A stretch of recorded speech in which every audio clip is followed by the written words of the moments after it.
Republic Bangla আপনাদের সঙ্গে আমি অনির্বাণ। মমতা বন্দ্যোপাধ্যায়ের রাজ্যে এসে মমতা বন্দ্যোপাধ্যায়কে যেন কোথাও একটা উন্নয়নের পাঠ পড়িয়ে যাওয়ার চেষ্টা করলেন নরেন্দ্র মোদী। প্রধানমন্ত্রী নরেন্দ্র মোদী আজ তারকেশ্বরে তার প্রথম সভাতে তুললেন শিল্পের প্রসঙ্গ। প্রথমেই একটা কটাক্ষ, শিল্প তাড়িয়ে এমন খুশি কোনো একটি রাজ্যে গিয়ে এই প্রথম দেখছি। তারপরেই যেন মনে করিয়ে দেওয়ার ঢঙে বললেন যে বাংলায় শিল্প বলতে শুধু বড় শিল্পের কথা বলছেন না, কৃষকদের নিয়ে এত কথা বলেন মমতা বন্দ্যোপাধ্যায়। বাংলায় কৃষকদের জন্য শিল্প আছে, যদি থাকে তাহলে কোল্ড স্টোরেজের অভাবে কেন আলুর অভাবে বিক্রি করতে হয়, অথবা মাঠে পচে যায়, অথবা নিজের ঘরেই আলু পচিয়ে কৃষককে সর্বশান্ত হতে হয়। শুধু এটুকুতেই থামেননি নরেন্দ্র মোদী, কর্মসংস্থান নিয়ে প্রশ্ন তুলেছেন। আর সেখানেই শিল্পায়ন, কর্মসংস্থান, কৃষিতে কর্মসংস্থান, শিল্পে কর্মসংস্থান, এমনকি সার্বিকভাবে এ রাজ্যের উন্নয়নের চিত্র নিয়ে প্রশ্ন করেছেন মমতা বন্দ্যোপাধ্যায়কে। আর কোথাও একটা বেঁধে দিয়েছেন ক্ষমতা এলে কি হবে তাদের রাজ্যে, অর্থাৎ বিজেপির শাসনে এই রাজ্যের উন্নয়নের রূপরেখা। আমাদের বিশেষ প্রতিবেদন।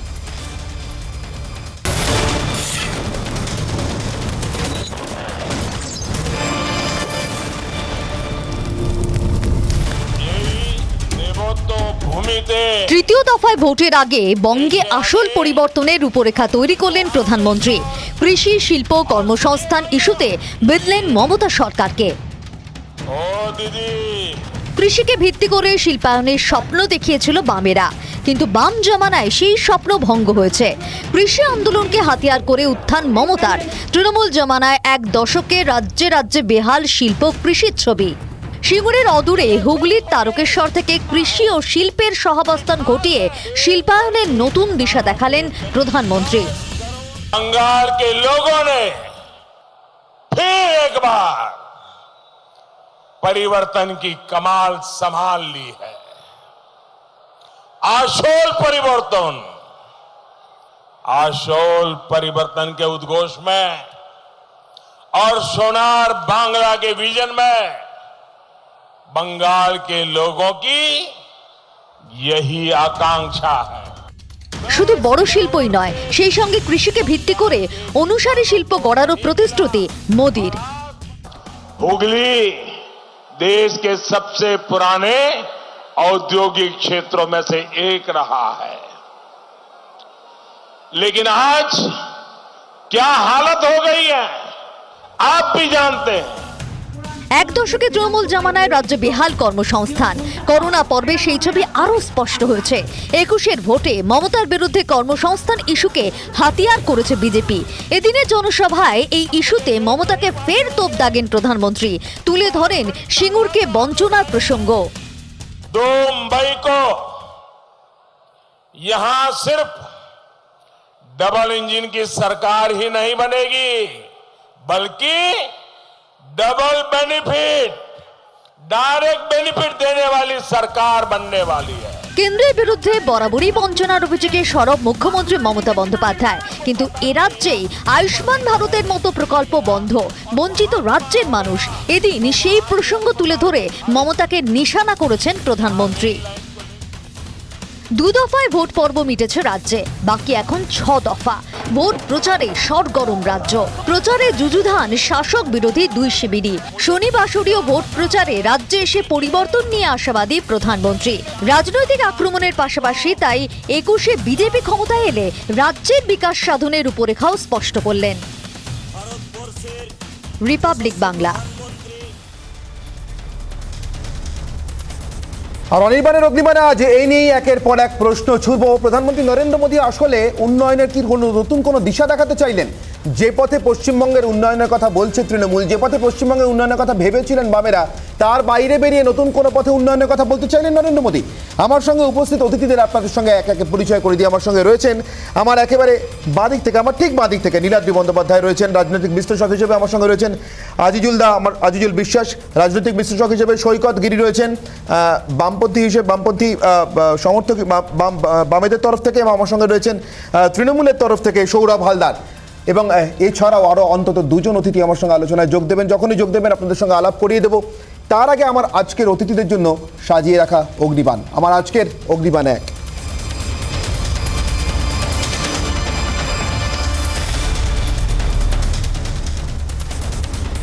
আজকের অগ্নিবাণ 1, শিল্প তাড়ানো নিয়ে মোদির কাঠগড়ায় আসলে কে? নরেন্দ্র মোদী আজকে বলেছেন শিল্প তাড়ানোর পর এমন আনন্দ তিনি অন্য কোথাও গিয়ে দেখেননি। কাকে কাঠগড়ায় তুলতে চাইলেন নরেন্দ্র মোদী? অগ্নিবাণ 2। উন্নয়নের তৃণমূলের সদিচ্ছা নিয়ে কি প্রশ্ন তুললেন নরেন্দ্র মোদী? ডাবল ইঞ্জিনের যে নতুন থিওরি শোনা গিয়েছে আজকে প্রধানমন্ত্রীর মুখে, তার ভিত্তিতে এই প্রশ্ন উঠছে। অগ্নিবাণ 3।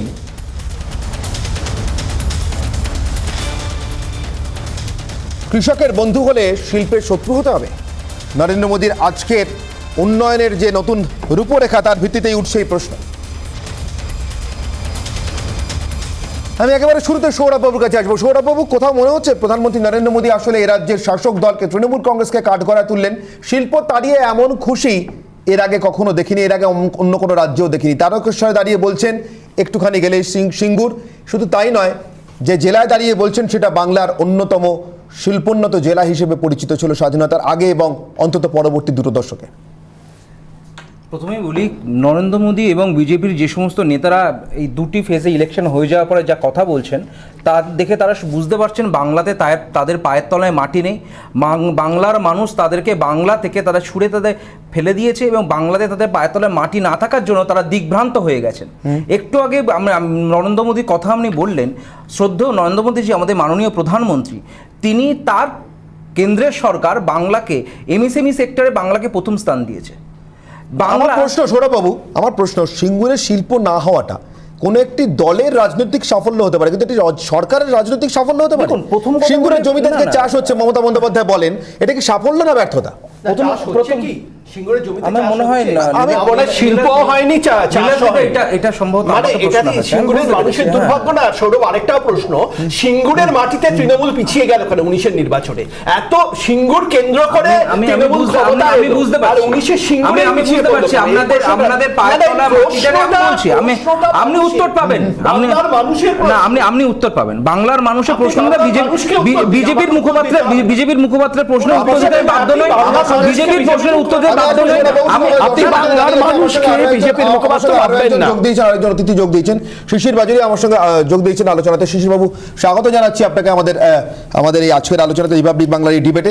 আমি আবারও ফিরবো সৌরভ আপনার কাছে। সিঙ্গুরের শিল্প না হওয়াটা সিঙ্গুর থেকে যে ভালো বিজ্ঞাপন নাকি ব্যর্থতা? টাটার যে শিল্পের কথা বলা হয়, টাটার কিন্তু আমরা বারবার বলেছিলাম, মাননীয় মুখ্যমন্ত্রী, বর্তমান মুখ্যমন্ত্রী তখন বিরোধী নেত্রী ছিলেন মমতা বন্দ্যোপাধ্যায়, এবং তৃণমূল কংগ্রেস কিন্তু বারবার বলেছিলাম আমরা শিল্পের বিরোধী নই।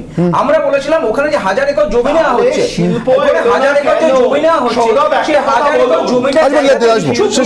ইচ্ছুক কৃষক যারা রয়েছে তাদের জমিটা নেওয়া হোক, যারা অনিচ্ছুক কৃষক রয়েছে ইচ্ছুক অনিচ্ছুক করতে করতে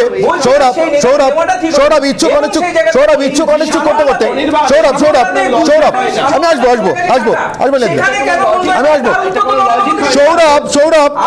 সৌরভ ইচ্ছুক অনিচ্ছুক করতে করতে সৌরভ চলে গেল সালন্দাতে টাটার কারখানা ন্যানো, কেন সেখানে বন্ধ হয়ে গেল? তার উত্তর তো দিতে সৌরভ ইচ্ছুক অনিচ্ছুক করতে করতে রাজ্যের মানুষের ইচ্ছাটা আসলে মানা হচ্ছে কি?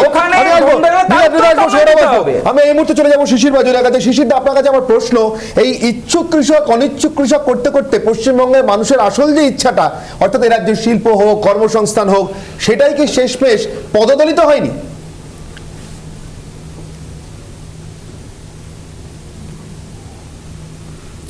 দেখুন, আগে আমরা মমতা ব্যানার্জির গলায় সবসময় একটাই কথা শুনতাম যখন বিরোধী নেত্রী ছিলেন, তারপর যখন মুখ্যমন্ত্রী হয়ে গেলেন একই শব্দ শুনতাম, না না না, এটা না, এটা না।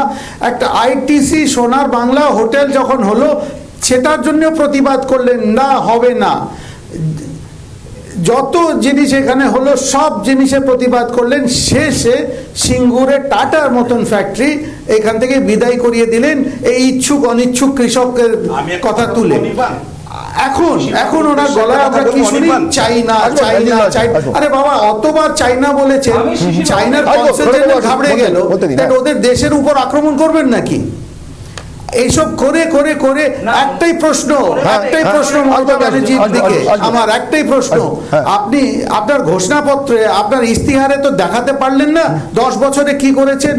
যত হোর্ডিং আছে এক লাইনও লেখা আছে কি 10 বছরে আমরা কি করলাম? আমার সোজা প্রশ্ন, আপনি কত ফিতে কেটেছেন মুখ্যমন্ত্রী, বিদায়ী মুখ্যমন্ত্রী, কত ফিতে কেটেছেন আপনি? কটা 10 বছরে কটা নতুন শিল্পের ফিতে কেটেছেন সৌরভ? না শিশির বাবু উনি বাংলা করতে পারেন, এইসবে উনি কি হলো, বাংলাতে বা আমাদের ইতিহাসটা আমাদের- পড়েছেন কিনা আমি জানি না। আমাদের যুবরা আমি ওনাকে বাইরে প্রশ্ন যাচ্ছে করছি, চাকরির জন্য। আমি ওনাকে প্রশ্ন করছি, নরেন্দ্র মোদী যখন 2019 সালে উনি প্রচারে এসেছিলেন, উনি বলেছিলেন উত্তর 24 পরগনায় যে জুট ইন্ডাস্ট্রি রয়েছে, সেই জুট ইন্ডাস্ট্রি যারা চাকরি করে তাদের স্যালারি 18,000 টাকা করে দেওয়া হবে। সেটা কেন এখনো করা হয়নি? যারা ওখানে পেনশন, যারা ওখানে রিটায়ার করেছেন তাদের পেনশন 3,500 টাকা করে দেওয়া হবে, তাদের কেন করে দেওয়া হয়নি? এনজিএমসি জুট কর্পোরেশন সেন্ট্রাল গভর্নমেন্টের আওতায়, সেই এনজিএম জুট কর্পোরেশনে কেন সেন্ট্রাল গভর্নমেন্ট তাদের এখন 18,000 টাকা স্যালারি করেনি? এর উত্তর তো আমাদের দিতে হবে। উত্তর নিন, উত্তর নিন শিশিরবাবুর কাছ থেকে, উত্তর শিশিরবাবু প্লিজ উত্তর দেব। আরে অত অত উৎসাহিত হবেন না, উত্তর শুনুন। একটাই উত্তর, হ্যাঁ, উত্তর। যেইভাবে আপনি এখানে পশ্চিমবঙ্গের কৃষকদের কেন্দ্রীয় টাকা দিতে দেননি, যেভাবে মানুষকে আয়ুষ্মান ভারতে চিকিৎসা বীমা করতে দেননি, সব জিনিস আপনারা বাধা দিয়েছেন, প্রত্যেক না, জিনিসে আপনি আপনারা বাধা আপনি দিয়েছেন। কোনো একটা মিটিং অ্যাটেন্ড করেছেন? যাদের মাথার কোনো উপরে একটা মিটিং এ, আরে আচ্ছা, রাজ্যের মুখ্যমন্ত্রী প্রধানমন্ত্রী মিটিং এ যাবেন না? এটা কোন গণতন্ত্র? এক্স্যাক্টলি, তৃণমূলের উন্নয়নের সদিচ্ছা নিয়ে কি প্রশ্ন তুলছেন আজিজুল দা? আপনি হাত তুলছেন, নীলাদ্রি হাত তুলছেন, আমি আসবো। আমি প্রথম আজিজুল দার কাছে আসি। আজিজুল দা, কোথাও কি সদিচ্ছা নিয়ে প্রশ্ন তুলছেন? নরেন্দ্র মোদী আজকে বললেন, আমি স্বাস্থ্যসাথী কার্ডের কথা যখন উঠছে, আয়ুষ্মান ভারতের কথা বলছিলেন সৌরভ, প্রধানমন্ত্রী আজকে প্রশ্ন তুলেছেন, আচ্ছা বেশ স্বাস্থ্যসাথী দিচ্ছেন মুখ্যমন্ত্রী, দিন না, আয়ুষ্মান ভারত তার সঙ্গে যুক্ত করলে ক্ষতি কি ছিল? কোথাও যেন একটা ডাবল ইঞ্জিন সরকারের অভিমুখটা অন্যরকম হতে পারতো, আমার একটা ইঙ্গিত দিয়ে রাখলেন। অর্থাৎ আমার দল ক্ষমতায় এলেই একমাত্র ডাবল ইঞ্জিন সরকার মনে করেছে, এমনটা নয়। চাইলে উন্নয়নের জন্য ডাবল ইঞ্জিন সরকার মমতা বন্দ্যোপাধ্যায় বানাতে পারতেন রাজ্যে বিরোধী হয়ে, কিন্তু বানাতে চাননি। কোথাও মনে হয় সেটা হচ্ছে, প্রথম কথা হচ্ছে শিশির বাবু যেটা বলছিলেন সেটা একটু বলে নিই। এই যে নন্দীগ্রাম এবং সিঙ্গুরকে কেন্দ্র করে শিল্প বিরোধী যে আন্দোলন যেটা শুরু হয়েছিল, যে আন্দোলনে প্রধান মুখ ছিলেন মমতা বন্দ্যোপাধ্যায়, কিন্তু সেটা তো শুধু মমতা বন্দ্যোপাধ্যায় নন, সেই শিল্প বিরোধী আন্দোলন ছিল একটা বৃহত্তর চক্রান্তের ফসল। এবং সেই চক্রান্তে আমরা যখন দেখব যে মমতা বন্দ্যোপাধ্যায় যখন তার ঐতিহাসিক অনশন আন্দোলন করছিলেন, তখন সেই অনশন মঞ্চে কারা এসেছিলেন? রাজনাথ সিং, আজকের যিনি মন্ত্রী, কেন্দ্রীয় মন্ত্রী, তিনি কি ছিলেন না? এবং একটু আগে নীলাদ্রিদা বলছিলেন যে সিঙ্গুর থেকে কারখানা চলে গেল, যেখানে সানন্দের কথা, এবং সেই ব্যর্থতার পরিপ্রেক্ষিতে তিনি বলছিলেন যে সিঙ্গুরে ভোটে কেন তৃণমূল হেরে গেল। আমার প্রশ্ন হচ্ছে, সানন্দে কারখানা চলে যাওয়ার পরে গুজরাটের যে প্রথম বিধানসভা নির্বাচন হয়েছিল, সেই নির্বাচনে সানন্দ আসনে নরেন্দ্র মোদীর দল ভারতীয় জনতা পার্টি পরাজিত হয়েছিল। সুতরাং নির্বাচনী ফলাফল দিয়ে আপনি শিল্প বিরোধী আর শিল্পায়নমুখী এই তকমাকে ব্যাখ্যা করতে পারবেন না। এটা ভুল ব্যাখ্যা। আরেকটা বিষয় বলে নিই, যে ডবল ইঞ্জিনের কথা বলা হচ্ছে, যে ডবল ইঞ্জিনের কথা বলা হচ্ছে, ডবল ইঞ্জিন যদি পশ্চিমবাংলায় হয় তাহলে কি হতে পারে আমরা দেখতে পাচ্ছি। এই যে করোনা কাল, এই যে করোনা কালে বিরোধী আইন তৈরি হচ্ছে, কৃষকদের বিরুদ্ধে যে আইন তৈরি হচ্ছে, গণতন্ত্রকে কণ্ঠরুদ্ধ করার যে প্রক্রিয়া মোদী সরকার চালাচ্ছে, আসলে সেইগুলোর গতি আরো বৃদ্ধি একটু উত্তর নিন একটু উত্তর নিন নীলাদ্রিদা। চীন বা উত্তর কোরিয়া নয়, গণতন্ত্রের শেষ কথা বলে মানুষ। 2019-এ 40% যে বিজেপিকে ভোট দিয়েছে, আপনি অস্বীকার করতে পারবেন না,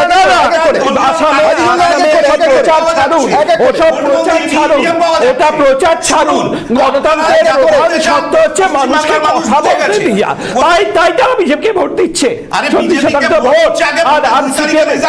আরে বাবা, 19-এর ভোট দেখুন, ভবিষ্যৎ ছেড়ে দিন। ব্যাপারটা সেটা নয়। তৃণমূল ক্ষমতায় এসেছিল একটা নেগেটিভ এজেন্ডা নিয়ে। নেগেটিভ এজেন্ডা কি ছিল? আমি বিজেপির কথা বলছি না, ক্ষমতায় এসেছিল একটা নেগেটিভ এজেন্ডা নিয়ে, কি জমি জোর করে নিয়ে শিল্প করা যাবে না। এবার একটা কথা বলুন, 100 জন কৃষক, 95 জন রাজি হলেন, 5 জন হলেন না, ওই 5 জনের জন্য প্রজেক্ট আটকে যাবে। এইভাবে কি কোনো প্রজেক্ট হয়? রাজনাথ সিং এসেছিলেন কেন বলুন আপনি? রাজনাথ সিং আপনার দলের নেতা কেন এসেছিলেন বলুন? বুকের উপর পা তুলে আপনারা আমি আসবো, এইভাবে শিল্প করা, আমি একবার শিল্প নীতির মাধ্যমে যেটা মমতা বন্দ্যোপাধ্যায় যেটা আজ পর্যন্ত আমরা দেখতে পাইনি তার কোনো ফল। আমি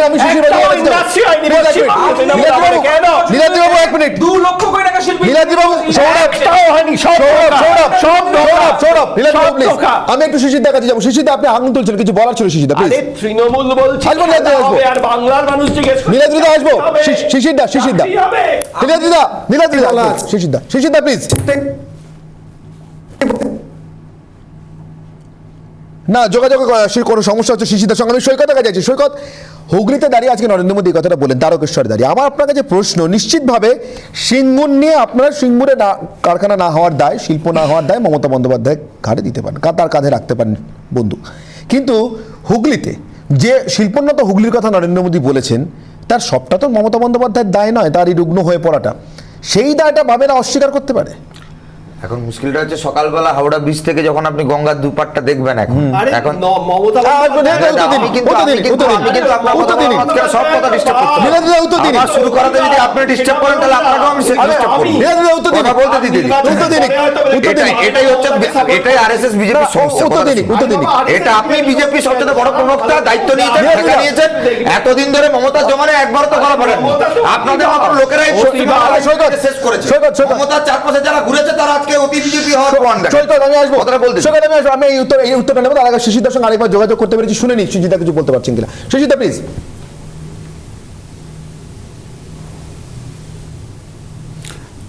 আমার যে কথা ছিল একটাই কথা, ঠিকই গণতন্ত্রে মানুষ শেষ কথা বলে, কোনো ডাউট নেই।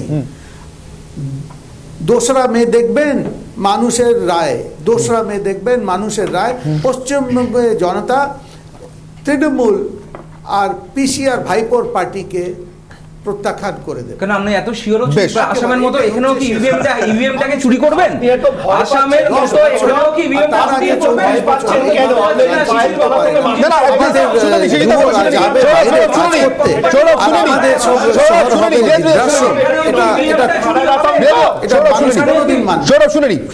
শিশিরদা প্লিজ বলুন, শিশিরদা প্লিজ বলুন। আমি যেটা বললাম আবার বলছি, আমাদের সব শহর অঞ্চল সব একটা হয়ে গেছে।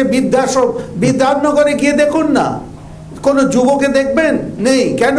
সবাইকে যেতে হচ্ছে চাকরির জন্য। কেন? এক্স্যাক্টলি কেন? 34 বছর আর 10 বছর বাংলায় কিচ্ছু হয়। শিশিরদা আপনার এই প্রশ্নটা নিয়ে, শিশিরদা আপনার এই কিউটা নিয়ে আমি সৈকতের কাছে আসছিলাম। সৈকত,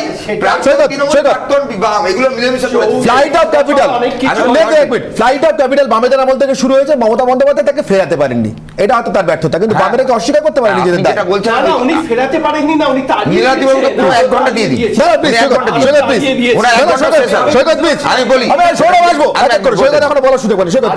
আপনি যে চত্বরে আমাদের এখানে আলোচনা চলছে, এই সল্টলেক, নিউটাউন, ইনফোসিস, রাজারহাট, হলদিয়া, বক্রেশ্বর, ইন্ডাস্ট্রিটা কোথায়?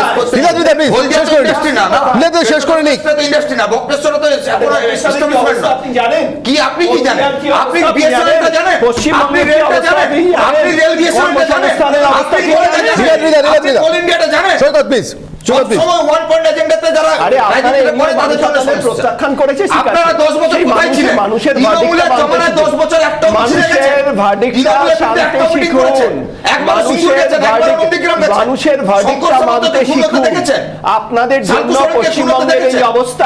আপনারা জোর করে শিল্পায়ন করতে গেছিলেন, সেই জন্য টাটা চলে গেল পশ্চিমবঙ্গ থেকে।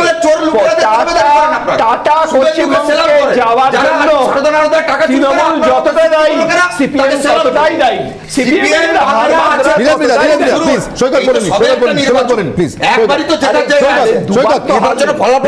তারপরে কথা সারা পৃথিবীতে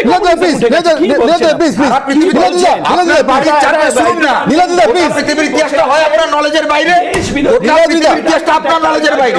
আপনি একজন শিক্ষিত অধ্যাপক, এইটুকু খবর তো রাখেন। ভেনেজুয়েলা, কিউবা, এগুলো তো বলে কিছু একটা ম্যাপ আছে নাকি? চায়না বলে কোনো ম্যাপ একদম আপনাদের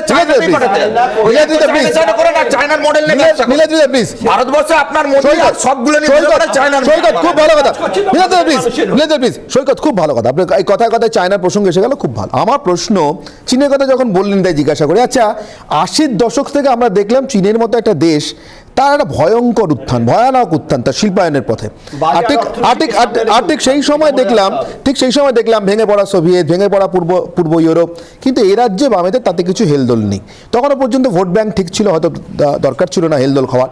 যখন হেলদোলটা দেখা দিল তখন কি অনেকটা দেরি হয়ে যায়নি? আমি বলছি এই যে হুগলি নদীর দুপারে, এদিকে হুগলি আর এদিকে উত্তর 24 পরগনা, শুকিয়ে যাওয়া শিল্পাঞ্চল, এর দায়ও কি মমতা বন্দ্যোপাধ্যায়? এর দায়ও কি নরেন্দ্র মোদী? বলতে যদি দেন তাহলে প্লিজ বলুন। গঙ্গার দুই পারে আপনি যে চট শিল্পের কথা বলছেন, পাট শিল্পের কথা বলছেন, চট পাট ইঞ্জিনিয়ারিং, একদম চট পাট ইঞ্জিনিয়ারিং, যতগুলো ইঞ্জিনিয়ারিং কলেজ থেকে ইঞ্জিনিয়ারিং বেস যতগুলো ইন্ডাস্ট্রি আপনি দেখছেন সবগুলোই বাম আমলের করা। 10 বছরে তৃণমূলের জমানাও কিছু হয়নি।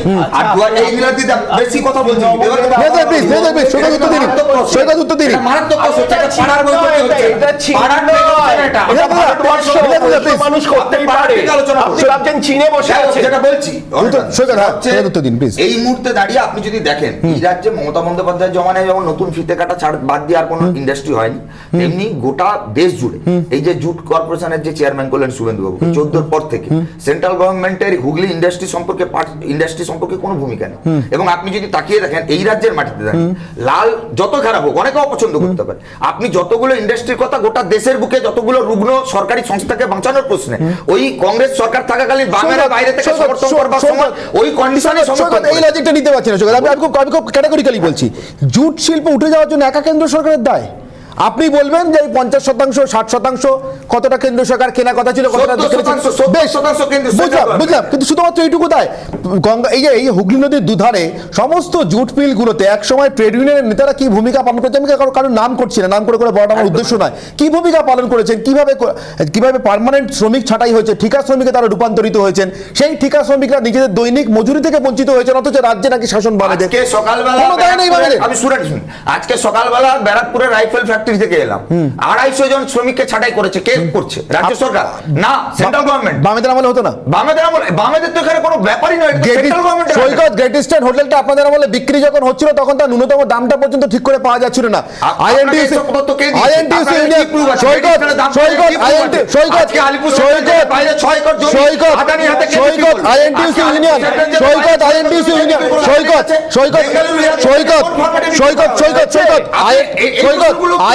ইউনিয়ন না থাকলে গ্রেট ইস্টার্নের কর্মীরা, যাদেরকে তখন ভলান্টিয়ার রিটায়ারমেন্ট দেওয়া হয়েছিল, তারা তখন নিজেদের প্রাপ্য পাওনা ঘন্টাটুকু পর্যন্ত পেতেন না। আপনি অস্বীকার করতে পারবেন না, এটা তথ্যে লেখা আছে। এই কথাগুলো বিজেপি আগে তৃণমূল বলতো, এখন বিজেপি বলছে, এর কোনো বেসিস নেই।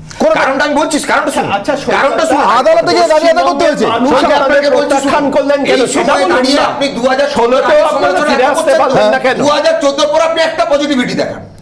মোদী সরকার আসার পর একটা কোনো নতুন ইন্ডাস্ট্রি দেখা, রাম মন্দির বাদ দিয়ে তাহলে 2019-এ মোদী আবার ক্ষমতায় এলেন কেন? বিজেপি কোন নেতা মন্ত্রীকে দেখা কোনো ইন্ডাস্ট্রি ওপেন করতে বলে make in India, make in India একটা দেখান। আমি আপনাকে বলছি এই নির্বাচনে দাঁড়িয়ে একটা প্যানেল একটা দেখান, একটা কোনো নতুন একের পর এক বিদেশি মোবাইল কোম্পানি এই দেশে কারখানা তৈরি করেছে। Make in India, make in India, make in India, Gurgaon আছে, হায়দ্রাবাদ আছে, নাম করছি না, নাম করছি না, নাম করছি না, নাম করছি না। মোবাইল আমি মেক ইন ইন্ডিয়ার কথা বলছি। গুরগাঁও আছে, হায়দ্রাবাদ আছে, অস্ত্র তৈরি কারখানা, মেক ইন ইন্ডিয়া অস্ত্র তৈরি কারখানা। একটা কথা অস্ত্র তৈরি কারখানা কখনো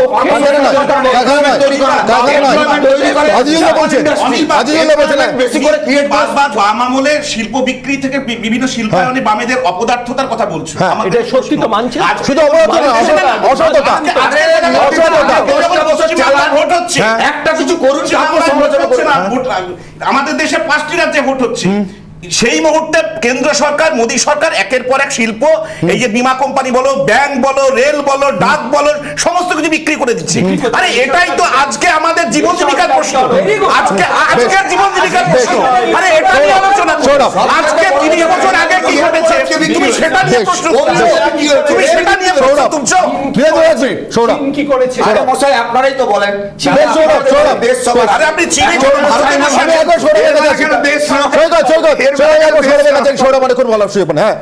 প্রথমে বলি যে এত চিৎকার হচ্ছে, বাংলার মানুষ প্রোগ্রামটা দেখছে, তারা কিছু শুনতে পাচ্ছে না। প্রথমে যে আমি প্রশ্নটা তুলেছিলাম যে 18,000 টাকা এবং 3,500 টাকা যে কথা যেটা বললাম জুডি ইন্ডাস্ট্রিকে তার উত্তরটা এখনো পর্যন্ত আমি পেলাম। এখানে অনেক কিছু ইন্ডাস্ট্রি নিয়ে কথা হলো, কিন্তু নরেন্দ্র মোদী 2014 সালে যখন তিনি প্রধানমন্ত্রী হলেন, তিনি কেন ভারতবর্ষে যে সমস্ত ভারতবর্ষে যে ব্যাকবোন ইকোনমির যে ব্যাকবোন যেগুলো রয়েছে সেইগুলো কেন বিক্রি করে দিল, তার উত্তর কেউ দিল না।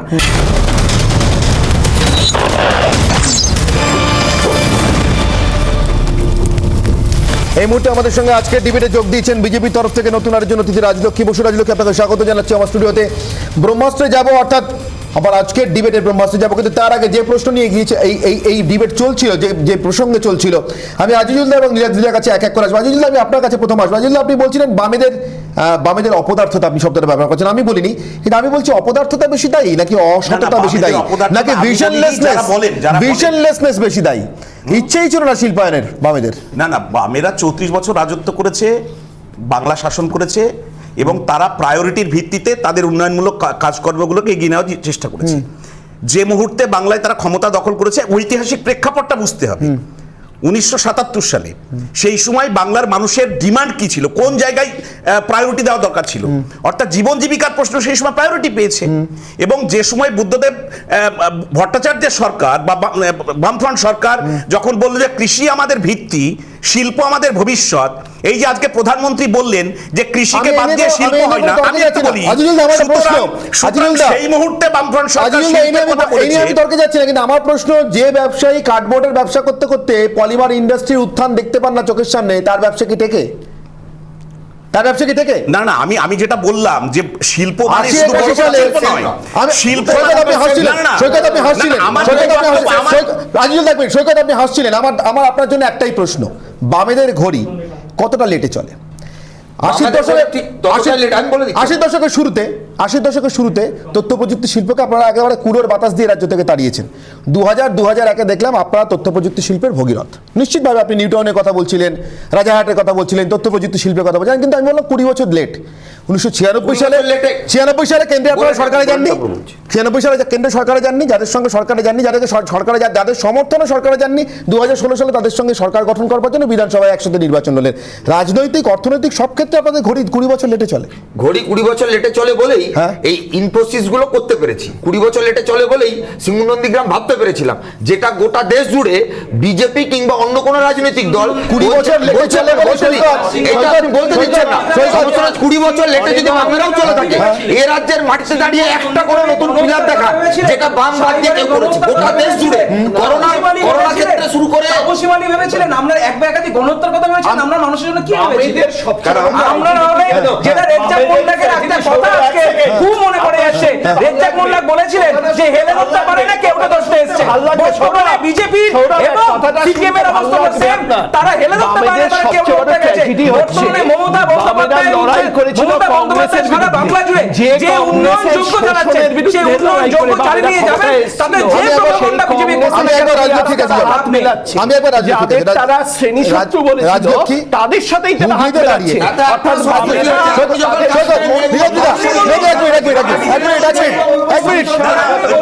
কাশ্মীর থেকে বাংলায় ফিরি,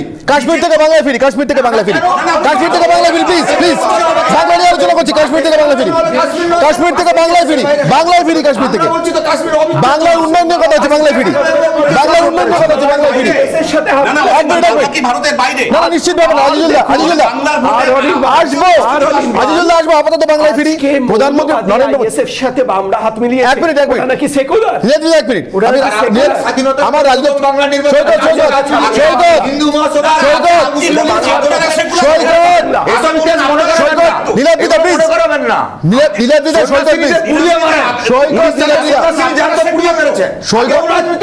সৈকত নীলাদ্রিদা প্লিজ। দলিত ছাত্রকে আত্মহত্যা করতে বাধ্য করা। আচ্ছা, রাজলক্ষ্মী বলতে পারছেন, রাজলক্ষ্মীকে একটা প্রশ্ন আছে আমার, রাজলক্ষ্মীকে একটা প্রশ্ন আছে। ওই তো ভুল মত, ওটাই আরএসএস এর ভবিষ্যৎ। যত মত তত পথ, এটা ভুলবেন না। ওটা আপনাদের মত না, যত মত তত আপনারা একটাই কথা ভাবেন, একটাই দেশ হবে, একটাই ভাষা হবে, একটাই সবকিছু হবে।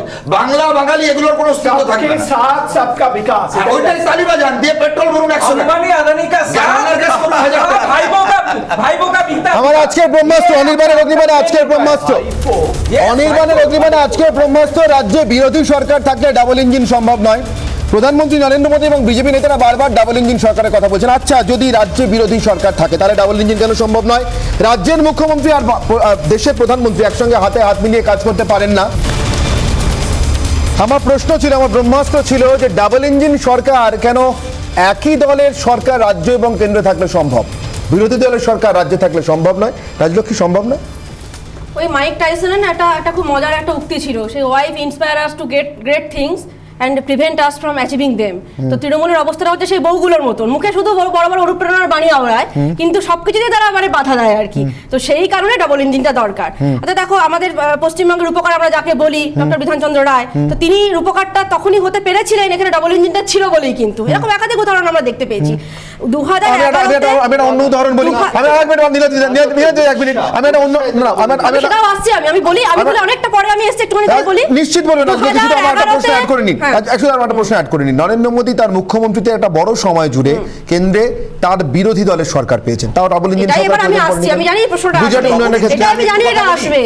আজকে বিজু পট্টনায়কের দল যেটা দেখাচ্ছেন যে ওয়ার্ক এনভায়রনমেন্টটা বা যে ওয়ার্ক কোঅপারেশনটা দেখাচ্ছেন কেন্দ্রের সাথে, সেটা মমতা ব্যানার্জি দেখাচ্ছেন না। সেজন্য আমি এখানে তৃণমূলের কথাটাই পার্টিকুলারলি বললাম, আমি কিন্তু অন্য কোনো রাজ্যকে উদাহরণ টানিনি। 2011-তে উনি ক্ষমতায় আসার আগে বলেছিলেন যে বালুরঘাট থেকে হিলি পর্যন্ত রেলটাকে সম্প্রসারণ করব, তখন উনি রেলমন্ত্রী ছিলেন।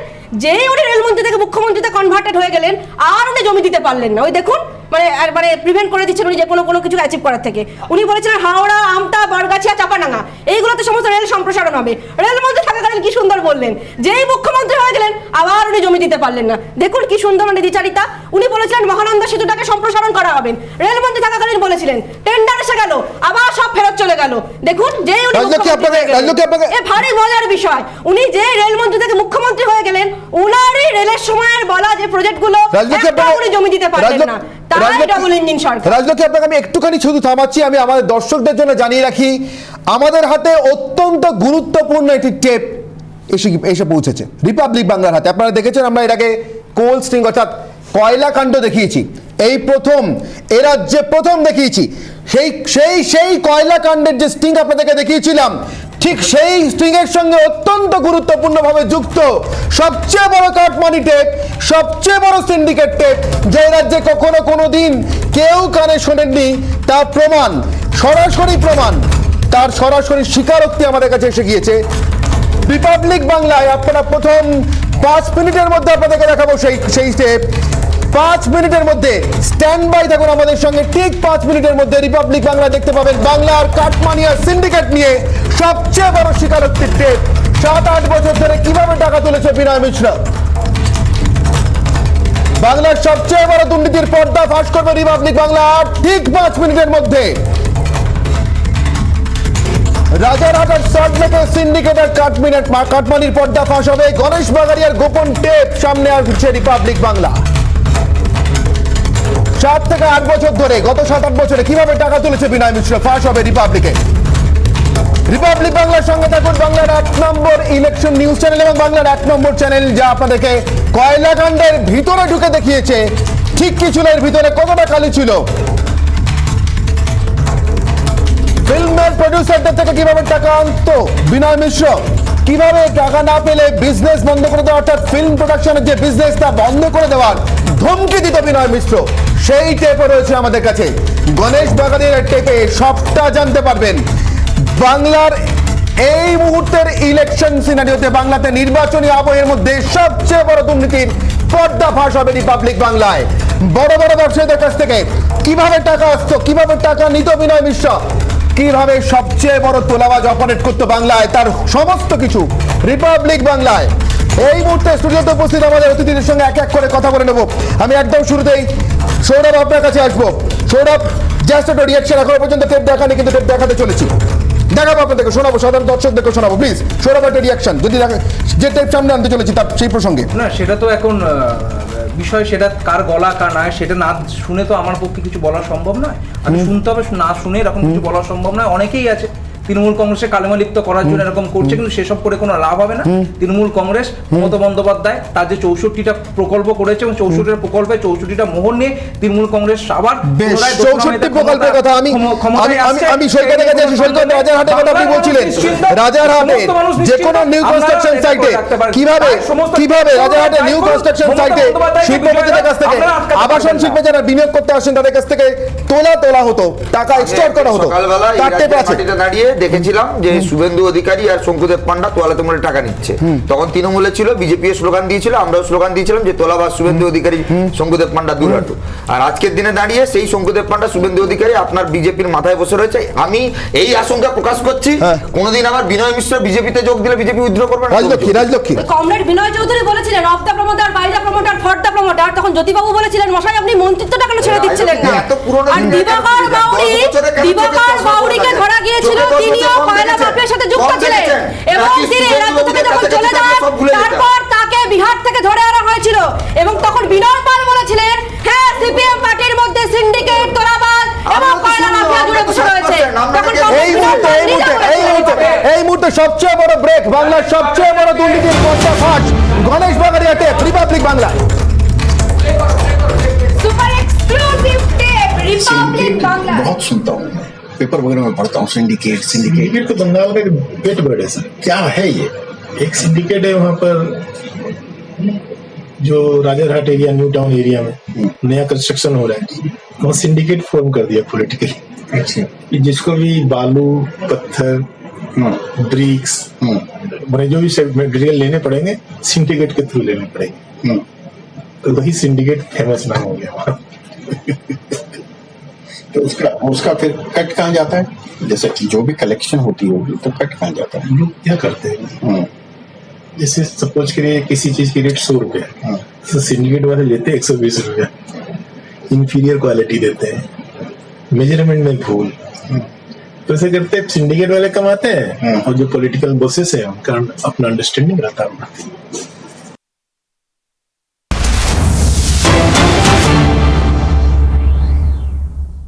ये सिंडिकेट क्या है? सिंडिकेट बहुत सुनता हूँ मैं, पेपर वगैरह में पढ़ता हूँ, सिंडिकेट तो बंगाल का पेट बर्ड है सर। क्या है ये? एक सिंडिकेट है वहाँ पर जो Rajarhat area, new town area में नया कंस्ट्रक्शन हो रहा है, वहाँ सिंडिकेट फॉर्म कर दिया पॉलिटिकली। अच्छा, जिसको भी बालू, पत्थर, ब्रिक्स, जो भी मटेरियल लेने पड़ेंगे सिंडिकेट के थ्रू लेने पड़ेंगे। तो वही सिंडिकेट फेमस नाम हो गया। तो उसका फिर कट कहाँ जाता है? जैसे कि जो भी कलेक्शन होती होगी तो कट कहाँ जाता है? लोग क्या करते हैं, जैसे सपोज करिए किसी चीज की रेट 100 रुपया, तो सिंडिकेट वाले लेते हैं 120 रुपया, इंफीरियर क्वालिटी देते हैं, मेजरमेंट में भूल।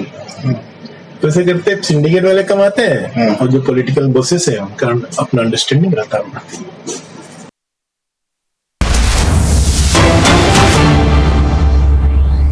तो वो कहानी नहीं आप लोग को पता है? कहानी तो बताया होगा ना किसी ने? नहीं बताया होगा, लेकिन उतना मेरे को याद नहीं है। लेकिन सब तो अपना कोर ग्रुप रहता है ना सर। हाँ, वो बातें बाहर नहीं आ पाती। अच्छा, लेकिन फिर भी चूंकि अब इन सब से इन्वॉल्व हुए तो पता नहीं चलता है कि उनका फंडिंग कैसे जाता था वहाँ, पॉलिटिकल जो फंडिंग। यही इसीलिए यही कौन अशोक विनय के थ्रू ये शुरू से विनय ही देख रहा है, शुरू से ही विनय देख रहा है। कब से गवर्नमेंट आई है उसके समझ लीजिए 1.5 साल बाद से चालू हो गया था। 12-13 से चालू हो गया था।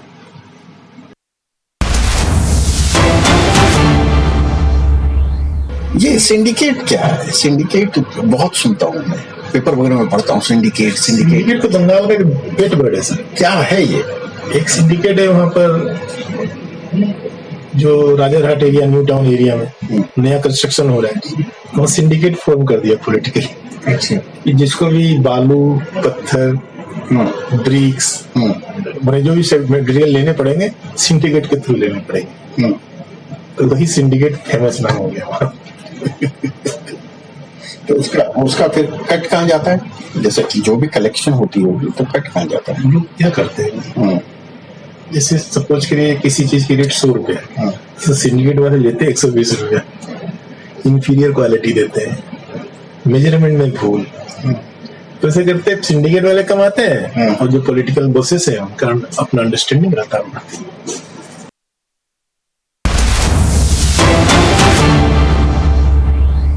तो वो कहानी नहीं आप लोग को पता है, कहानी तो बताया होगा ना किसी ने। नहीं बताया होगा लेकिन उतना मेरे को याद नहीं है। लेकिन सब तो अपना कोर ग्रुप रहता है ना सर। हाँ, वो बातें बाहर नहीं आ पाती।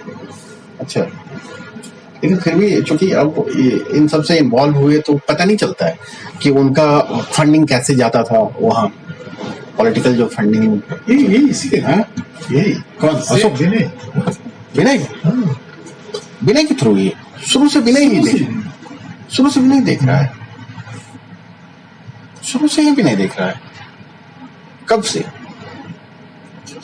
गवर्नमेंट आई है उसके समझ लीजिए 1.5 साल बाद से चालू हो गया था। 12-13 से चालू हो गया था।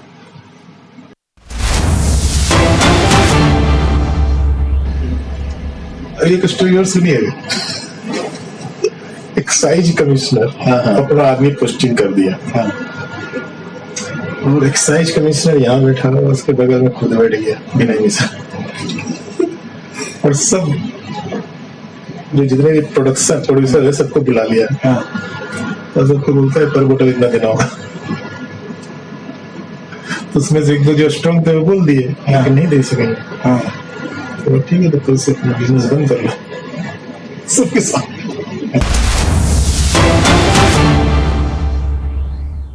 ये सिंडिकेट क्या है? सिंडिकेट बहुत सुनता हूँ मैं, पेपर वगैरह में पढ़ता हूँ। सिंडिकेट तो बंगाल में पेट बर्ड है सर। क्या है ये? एक सिंडिकेट है वहां पर जो Rajarhat area, new town area में नया कंस्ट्रक्शन हो रहा है, वहाँ सिंडिकेट फॉर्म कर दिया पॉलिटिकली। अच्छा, जिसको भी बालू, पत्थर, ब्रिक्स, मैंने जो भी मटेरियल लेने पड़ेंगे सिंडिकेट के थ्रू लेने पड़ेंगे। तो वही सिंडिकेट फेमस नाम हो गया। तो उसका फिर कट कहाँ जाता है? जैसे कि जो भी कलेक्शन होती होगी तो कट कहाँ जाता है? लोग क्या करते हैं, जैसे सपोज करिए किसी चीज की रेट 100 रुपया, तो सिंडिकेट वाले लेते हैं 120 रुपया, इंफीरियर क्वालिटी देते हैं, मेजरमेंट में भूल। तो ऐसे करते सिंडिकेट वाले कमाते हैं और जो पॉलिटिकल बॉसेस है उनका अपना अंडरस्टैंडिंग रहता है।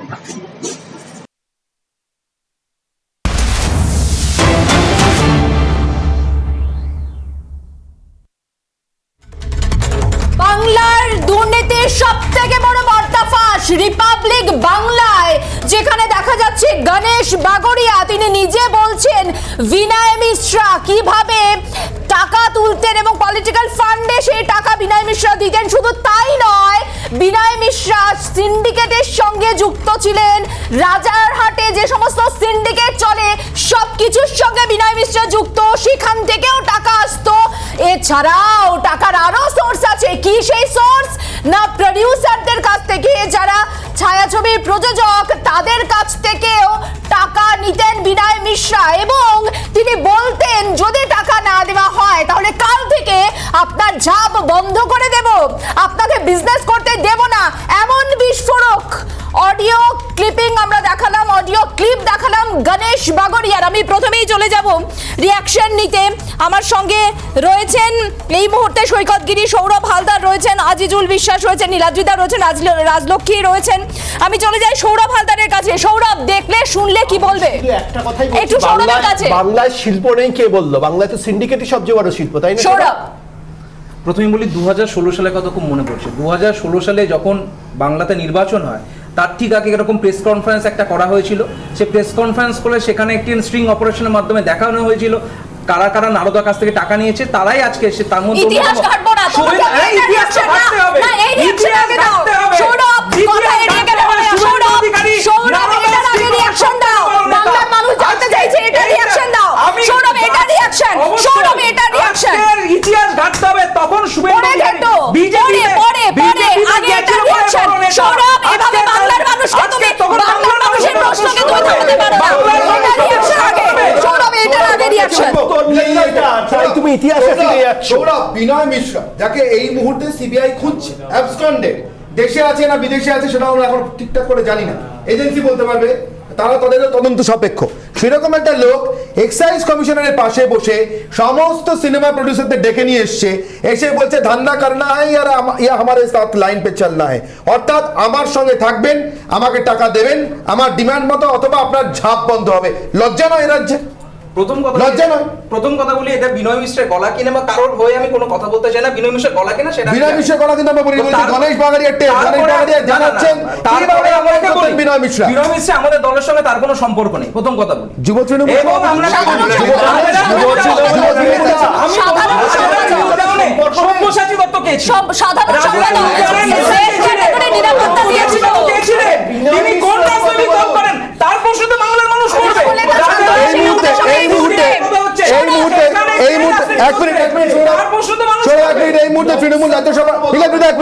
মুহূর্তে তৃণমূল রাজ্যসভা সাংসদ শান্তনু সেন আমাদের সঙ্গে রয়েছেন। শান্তনু বাবু, আমি আপনার প্রাথমিক প্রতিক্রিয়া চাইবো, যে টেপ এই মুহূর্তে আমরা শুনিয়েছি বাংলার দর্শকদের জন্য, সেই টেপের পরিপ্রেক্ষিতে গণেশ বাগারিয়ার এক্সক্লুসিভ টেপ।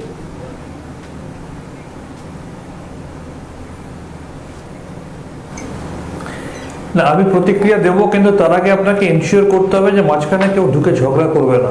নিশ্চিতভাবে আপনি বলুন প্লিজ। প্রতিক্রিয়া দিতে বসেছি, আমি ঝগড়া করতে বসিনি। নিশ্চিতভাবে আপনি বলুন। আগে যারা বলছিল তাদের কথা কেউই শুনতে পায়নি। আমি প্রথমেই আপনাকে বলি, আচ্ছা আমার কথাটা খুব ইকো হচ্ছে, কাইন্ডলি একটু সাউন্ডটা কন্ট্রোল করুন। প্রথমেই আমি এই কথা বলি যে এটা নতুন কিছু নয়, ঠিক 2016 সালের আমরা একই জিনিস দেখেছি। আসলে সমস্যাটা হচ্ছে এই ভারতীয় জনতা পার্টির সমস্ত এলাই যখন একে একে তাদেরকে ছড়ে যাচ্ছে, তখন তাদের দুই বন্ধু রয়েছে আম্বানি আর আদানি, আর দুটো তিনটে এলাই রয়েছে বিশ্বস্ত এলাই, একটা সিবিআই, একটা ইডি, একটা ইনকাম ট্যাক্স। তাই 2016তেও আমরা দেখেছি, এবং সবসময় সারা ভারতবর্ষের প্রত্যেকটা রাজনৈতিক দলে দেখছে যে নির্বাচনের আগে ওরা যত রকমের এজেন্সিকে কাজে লাগানো যায় সেগুলো তারা করে, এবং সেই সময় তারা যত রকমের কুৎসা অপপ্রচার সবকিছু বিরোধীদের হ্যারাস করার জন্য, দাবিয়ে রাখার জন্য, ভয় দেখানোর জন্য, মানুষকে মিথ্যাচারে প্রভাবিত করার জন্য তারা এই জিনিসগুলো করে। কিন্তু 2016তেও এটা প্রমাণ হয়েছে। 2016-র আগে যখন নারদার ওই ধরনের জিনিসগুলো তারা মানুষকে ভুল বোঝাবার জন্য বাজারে এনেছিল এবং একটা গেল রব তোলার চেষ্টা করেছিল, 2021-এও 2 দফা নির্বাচন হয়ে গেছে, 60টা ভোটে 60টা আসনে নির্বাচন হয়ে গেছে। বাকি 6 দফা নির্বাচন তারা তাদের ইচ্ছা মতো নির্বাচনের শিডিউল সাজিয়েছে। তারা ইলেকশন কমিশনকে যথেচ্ছভাবে প্রভাবিত করছে। কিভাবে পোলিং এজেন্টের নিয়ম তৈরি হবে সেই নিয়েও দুটো রাজনৈতিক নেতা একে অপরের সাথে কথোপকথন করছে, আমরা সেই টেপ শুনেছি। সেই মতো রাজনৈতিক ইলেকশন কমিশনও তাদের নির্দেশিকা জারি করেছে।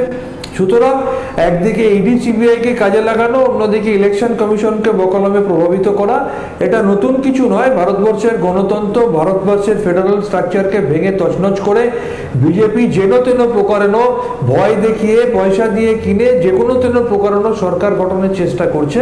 কিন্তু এটা তারা জেনে যাক যে বাংলার মাটিতে এটা হবে না, কারণ বাংলার 10 কোটি মানুষ তাদের মনস্থির করে নিয়েছে যে আগামী দিনে তৃতীয়বারের জন্য তারা মমতা বন্দ্যোপাধ্যায়কে মুখ্যমন্ত্রী হিসেবে চায়। তাই প্রধানমন্ত্রী, স্বরাষ্ট্রমন্ত্রী যতই ডেলি প্যাসেঞ্জারের মতো এখানে আসুন, মানুষকে কুৎসা, অপপ্রচার, মিথ্যাচার, মিথ্যা প্রতিশ্রুতি দিন, 2রা মে কাউন্টিং এর মধ্যে দিয়ে প্রমাণ হয়ে যাবে যে বাংলার মাটিতে এই বিভেদকামী সাম্প্রদায়িক শক্তি, দেশকে বিক্রি করার শক্তি ভারতীয় জনতা পার্টির কোনো জায়গা হবে না। শান্তনুদা, একটা প্রশ্ন, এই যে বিস্ফোরক টেপ সামনে এলো গণেশ বাগড়িয়ার, এক বাক্যে আমাকে বলুন এটাকে কি বলবেন? এক বাক্যে, কাইন্ডলি এক বাক্যে।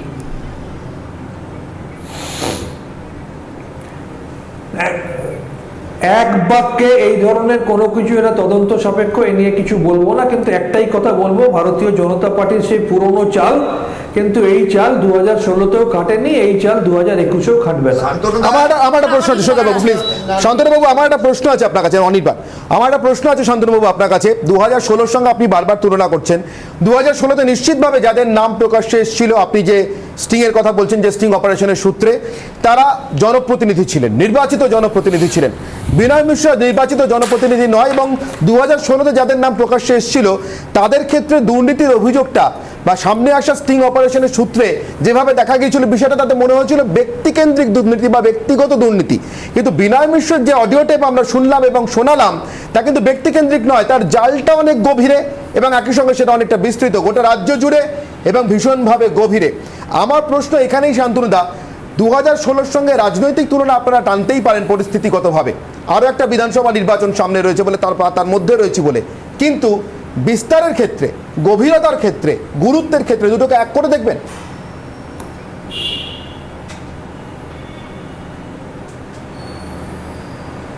প্রথম কথা হচ্ছে 2016-এ যাদের নাম সামনে এসেছিল তারা আজকে বিজেপির সম্পদ, তারা আজকে বিজেপির প্রথম সারির সেনাপতি, তাদের মধ্যে একজন বিজেপির সর্বভারতীয় সহসভাপতি, তার মধ্যে একজন নাকি নিজেকে দাবি করছে আগামী দিনে বিজেপি যদি সরকার করে তার মুখ্যমন্ত্রী হবে। তাদের কেসগুলো রাতারাতি ইউটিউব থেকে হারিয়ে যায়, তারা ওয়াশিং মেশিনে ধুয়ে নিয়ে সেই কালো লোকগুলো বিজেপিতে গিয়ে সাদা হয়ে গেছে। বাংলার মানুষ এটা দেখছে। তারা যখন নরেন্দ্র মোদী এবং অমিত শাহের পায়ে হাত দিয়ে বিজেপিতে জয়েন করছে তখন তাদের থেকে ভালো মানুষ কেউ হয় না। আর তাদের বিরুদ্ধে যখন সিদ্ধার্থনাথ সিং এসে এখানে ভাগ মুকুল ভাগ, ভাগ অমুক ভাগ বলতেন, তারা আজকে বিজেপির ফ্রন্টলাইন সোলজার। আর এখন আপনি যার টেপ শোনাচ্ছেন, প্রথম কথা এটা তদন্ত সাপেক্ষ, এটা নিয়ে ইনভেস্টিগেশন হবে, এই নিয়ে আমি কিছু বলবো না। তবে আমি এটুকু জেনেছি যে তার নাম যদি যুব কমিটিতে থেকে থাকে, দল অনেক আগে তার বিরুদ্ধে সিদ্ধান্ত নিয়েছে, সে তৃণমূল কংগ্রেসের সাথে এই মুহূর্তে কোনোভাবে জড়িত নয়। আর আমাদের বাংলায়, ভারতবর্ষের 303টি লোকসভার সাংসদের মধ্যে 116 জন অফিসিয়ালি বিজেপির সাংসদ আছে যাদের বিরুদ্ধে এখনো ক্রিমিনাল কেস পেন্ডিং রয়েছে। সুতরাং ক্রিমিনালাইজেশন অফ পলিটিক্স যদি সব থেকে বেশি কেউ করে থাকে, ভারতীয় জনতা পার্টির মতো কেউ করেনি। শান্তনুদা, বিনয় মিশ্র 2012 এবং 13 সাল থেকে এই টাকাগুলো সে কালেক্ট করছিল, আপনারা তাকে জেড ক্যাটাগরির নিরাপত্তা দিচ্ছিলেন, এখন তাকে দল থেকে বার করার কথা বলছেন, তাহলে এই দায়গুলো বিনয় মিশ্রর, সেই দায়গুলো কি দলের নয়?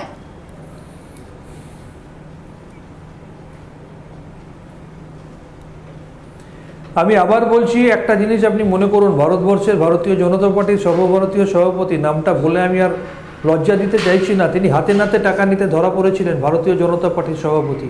এরকম একের পর এক স্ক্যাম আমরা বলতে পারবো, যারা নির্বাচিত জনপ্রতিনিধি ছিলেন।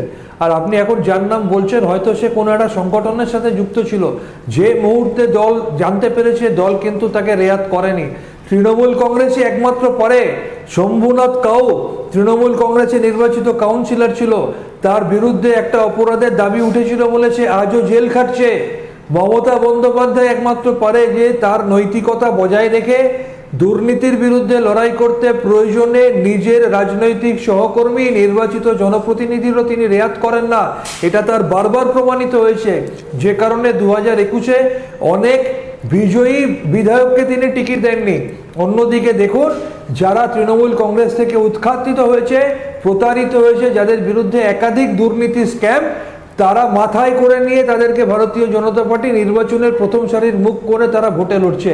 এটাই প্রমাণ করে যায় যে ভারতীয় জনতা পার্টি ভার্সেস তৃণমূল কংগ্রেস নৈতিকতাটা কোন জায়গায় দাঁড়িয়ে আছে।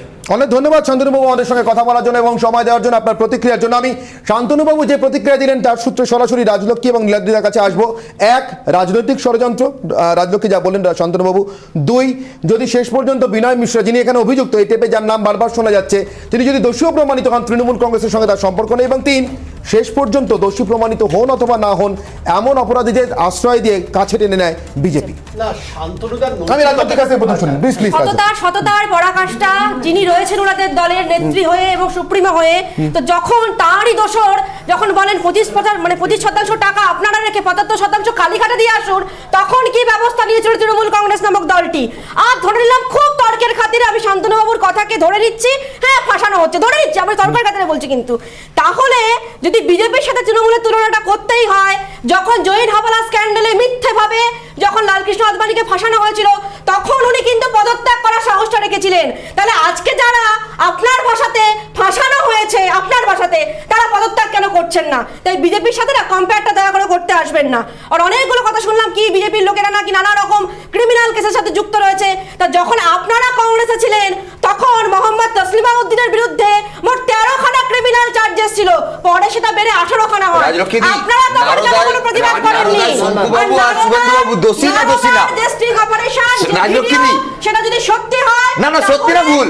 আপনি একটু বলুন না। এই মুহূর্তে ববি হাকিমকে অপরূপা পোদ্দারকে দল থেকে বার করে দিন। না, না, আপনি শুধু এইটুকু বলুন না, স্টিং অপারেশনটা সঠিক না ভুল? তৃণমূলের চোরদের বাঁচাতে বিজেপি নৈতিকতার কথা বলছিলেন। 2016 সালে যখন নারদা ডেপে সামনে এলো, একটার পর এক তৃণমূল নেতা টাকা নিচ্ছেন, তখন তাদের বিরুদ্ধে দল কেন ব্যবস্থা নেয়নি? এখনো সুব্রত মুখার্জি দলে আছেন, আরো অনেকে আছেন, ববি হাকিম আছেন, তাদের বিরুদ্ধে ব্যবস্থা দিচ্ছে না কেন? ইউটিউব থেকে ডিলিট হয়ে গেল, সেটা অন্য কথা। আমি কি ডিলিট করেছি? ওনাকে আমি প্রশ্ন করছি, কোথায় নৈতিকতা? অপারেশনে শুভেন্দুবাবু সেই টেপ টাকা গেল, রাজলক্ষ্মী বলো, সেই টেপ কি বলো? আমার কেন delete করতে হবে? সুপ্রিম কোর্টের আওতায় আছে, 100 বার একটা কথা বলেছি। সুপ্রিম কোর্টের আওতায় আছে। সেই টেপ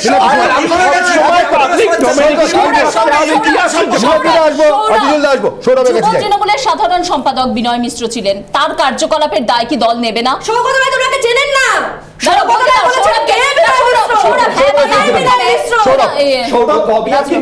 সুব্রত মুখার্জিকে চেনেন, নারদায় টাকা নিয়েছিলেন। বিনয় মিশ্রের নাম যার কথা উঠে আসছে, সে কবে রাজ্য কমিটিতে এসেছে আমার পক্ষে, আমি বহুদিন ধরে তৃণমূল কংগ্রেসের সঙ্গে যুক্ত, আমি ব্যক্তিগতভাবে জানি না। এবং দল তার বিরুদ্ধে তার নাম যখন দেওয়া হয়েছিল, তাকে দল থেকে বের করে দেওয়া হয়েছে, তার সঙ্গে দলের কোনো সম্পর্ক নেই। কেউ যদি ব্যক্তিগত ভাবে উদ্যোগ নিয়ে এই সমস্ত কাজ করে,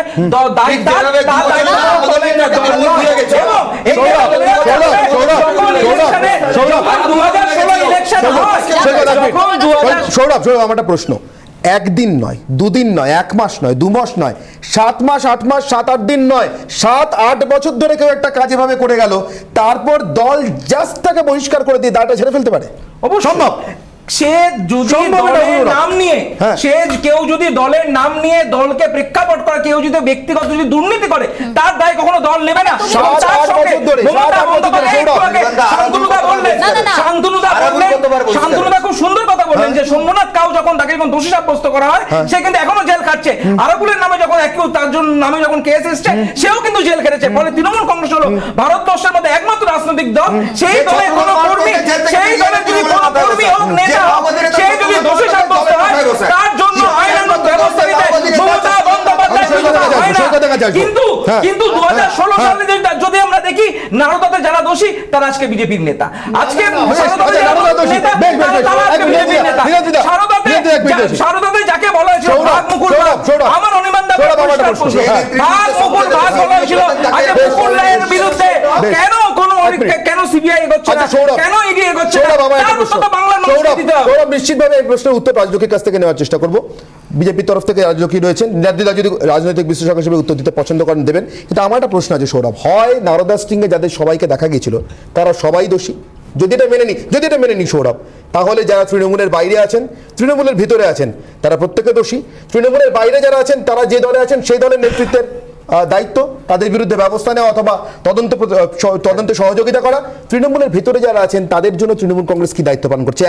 অথবা ধরে নিতে হবে নারদা স্টিংয়ে যাদের নাম দেখা গিয়েছিল তারা প্রত্যেকে নির্দোষ। ফলে তৃণমূলের ভিতরে যারা আছেন, বাইরে যারা আছেন, কারোর ক্ষেত্রে দলে কোনো দায় নেই।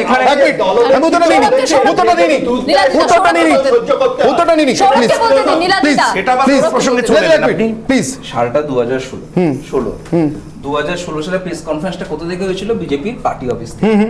বিজেপি পার্টি অফিস থেকে কে করেছিল প্রেস কনফারেন্সে? জয়প্রকাশ মজুমদার এবং বিজেপি নেতৃত্ব। মানে টেপটাকে আপনি বিশ্বাস করছেন? আপনি দাঁড়ান, আপনি বলেছেন, আমি শুনুন কথা, আপনি শুনুন, আমি কথা বলছি, তার মধ্যে আপনি উত্তর পাবেন। 2016 সালে প্রেস কনফারেন্স করা হলো, প্রেস কনফারেন্স করে যাদের নাম ওখানে দেখানো হলো, তার পরবর্তীকালে আমরা বলেছি কি যারা যাদের মধ্যে দোষী তাদেরকে শাস্তি দিতে হবে। প্রেস কনফারেন্স কারা করেছিল? বিজেপি। প্রশ্নটা কারা করেছিল? প্রশ্ন তুলেছিল বিজেপি এবং বিজেপি তাদেরকেই নিয়ে গিয়ে মাথার মধ্যে বসিয়ে দিল।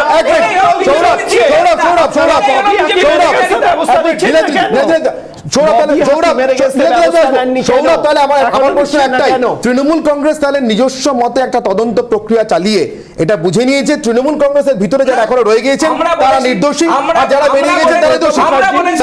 আমরা বলেছি তারা দোষী।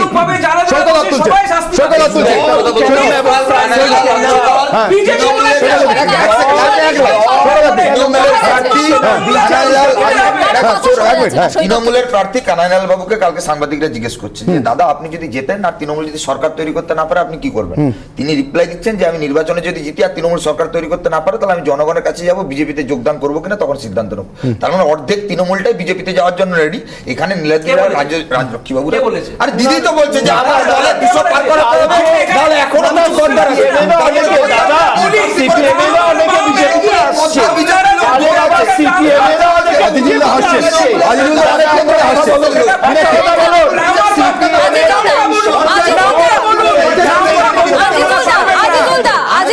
আজিজুলদা, বামেরা সবসময় দাবি করে যে তাদের যখন সময়কাল ছিল তখন কোনো দুর্নীতি হয়নি, এ রাজ্যে কোনো দুর্নীতি হয়নি।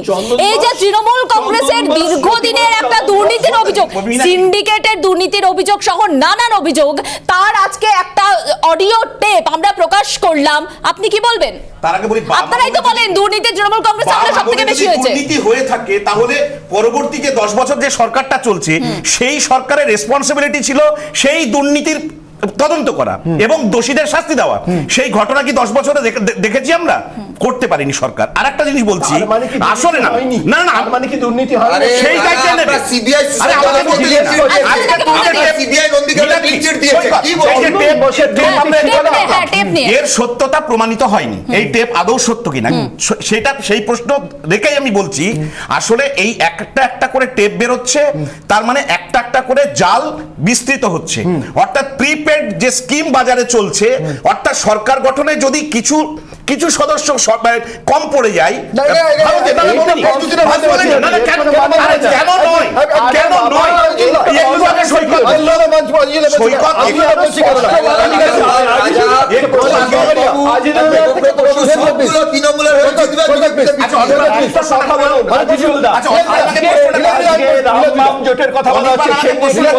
আমি প্রশ্ন করিনি, আমি মানতে পারছি না কিছুটা একটাই কারণে, এই যে গণেশ বাগাড়িয়া, বিনয় মিশ্রা, এরা কেউ জনপ্রতিনিধি নন, এবারে নির্বাচনে তারা কেউ লড়ছেনও না। এদের টেপ সামনে এনে এদের বেকায়দায় ফেলে এদের মুখ দিয়ে 3টে নাম বলিয়ে কি স্বার্থ সিদ্ধি হতে পারে নির্বাচনে? তোমাকে আমি একটা কথা বলি, এই যে একটু আগে টেপে শুনছিলাম পলিটিক্যাল ফান্ডের কথা বলছো, এই পলিটিক্যাল ফান্ডের কথা যদি পশ্চিমবাংলার প্রেক্ষিতে বলো, তার আগে তোমার ন্যাশনাল পলিটিক্সের ক্ষেত্রে যেতে হবে। এই যে ইলেকশন বন্ডের নাম করে একটা দল যেভাবে নির্বাচনকে প্রহসনে পরিণত করার জন্য টাকার পাহাড় তৈরি করেছে, সেটা তো আমার মুখের কথা না, বিভিন্ন পত্র পত্রিকায়।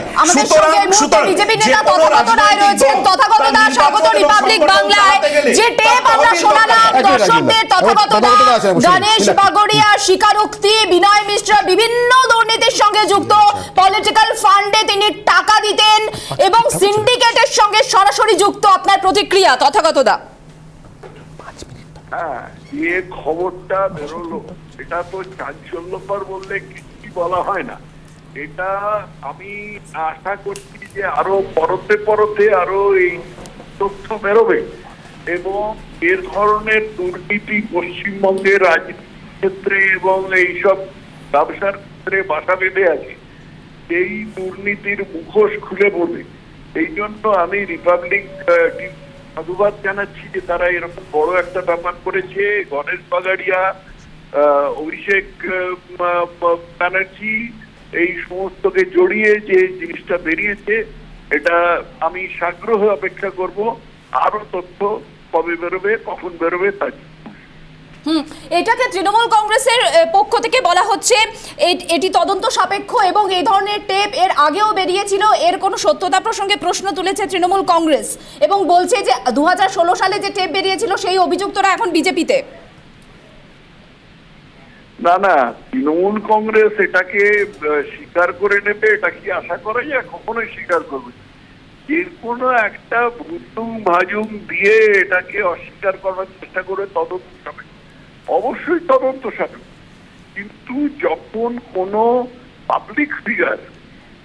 কোনো পাবলিক ফিগারের নামে এইরকম একটা গুরুত্বপূর্ণ অভিযোগ বেরোয় এবং তার সম্বন্ধে কিছু প্রাইমা ফেসি এভিডেন্স থাকে, তখন তারা দায়িত্ব এড়াতে পারে না। তদন্ত তো হবেই, তদন্ত হওয়া পর্যন্ত শাস্তি হতে পারে না, কিন্তু তদন্ত হওয়া পর্যন্ত তো গায়ে তো দাগটা লাগবেই, সেটা লাগবেই।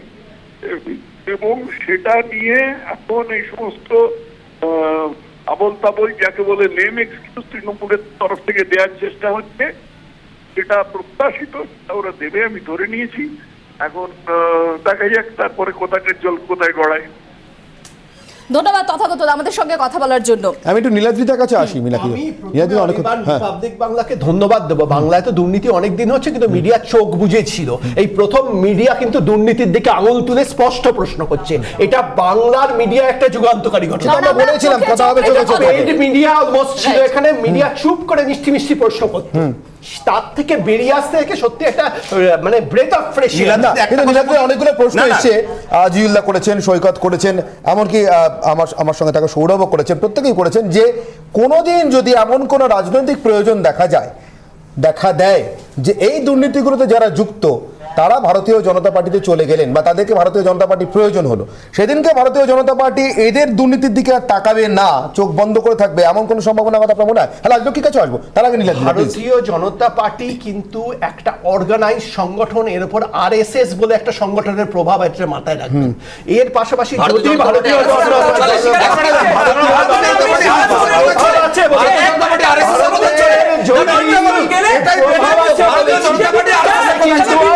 দল ব্যবস্থা নেবে,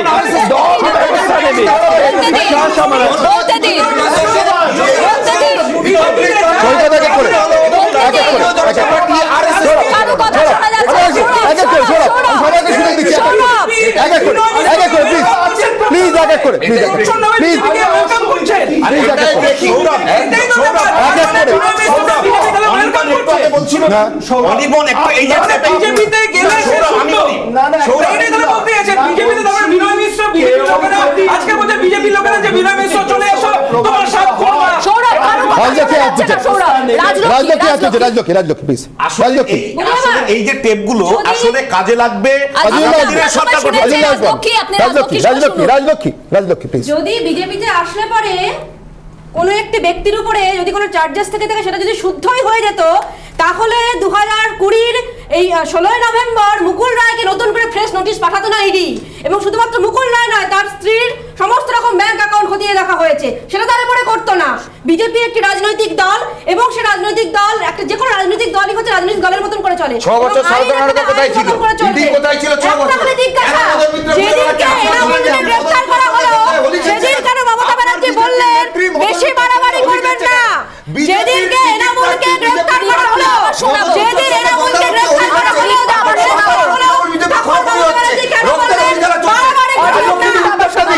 এই ভাষাটাই বাংলায় চলবে না, এই ল্যাঙ্গুয়েজটাই বাংলায় চলবে না।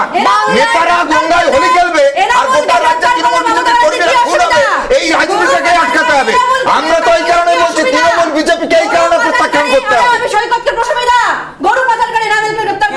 আরে গরু পাচারকারী দলের নেতার সঙ্গে তো আপনারা ঘুরে বেড়ান, গরু পাচারকারী দলের নেতার সঙ্গে তো আপনারা ঘুরে বেড়ান। এতদিন যারা অভিষেকের সঙ্গে মুক্ত, আজকে আপনাদের দলে বসে থাকে তারা। ভদ্রভাবেই তো বলছি, সারদার অভিযুক্ত নেতা তার সঙ্গে আপনার দলের অভিনেত্রী গঙ্গাবক্ষে হোলি খেলছিল কেন? খেলা হবে কেন নাচো? তারপরে বিজেপির নেতা তৃণমূলের কেন নাচতে? আপনি যা বলছেন আজকে এটা সেরা ব্রেক না, না বাংলায় যে লড়াইটা চলছে আসলে সবাইকে বলবো হ্যাঁ আপত্তি আছে। যখন একজন বিজেপি যখন একজন তৃণমূলের যখন একজন সিপিএম এর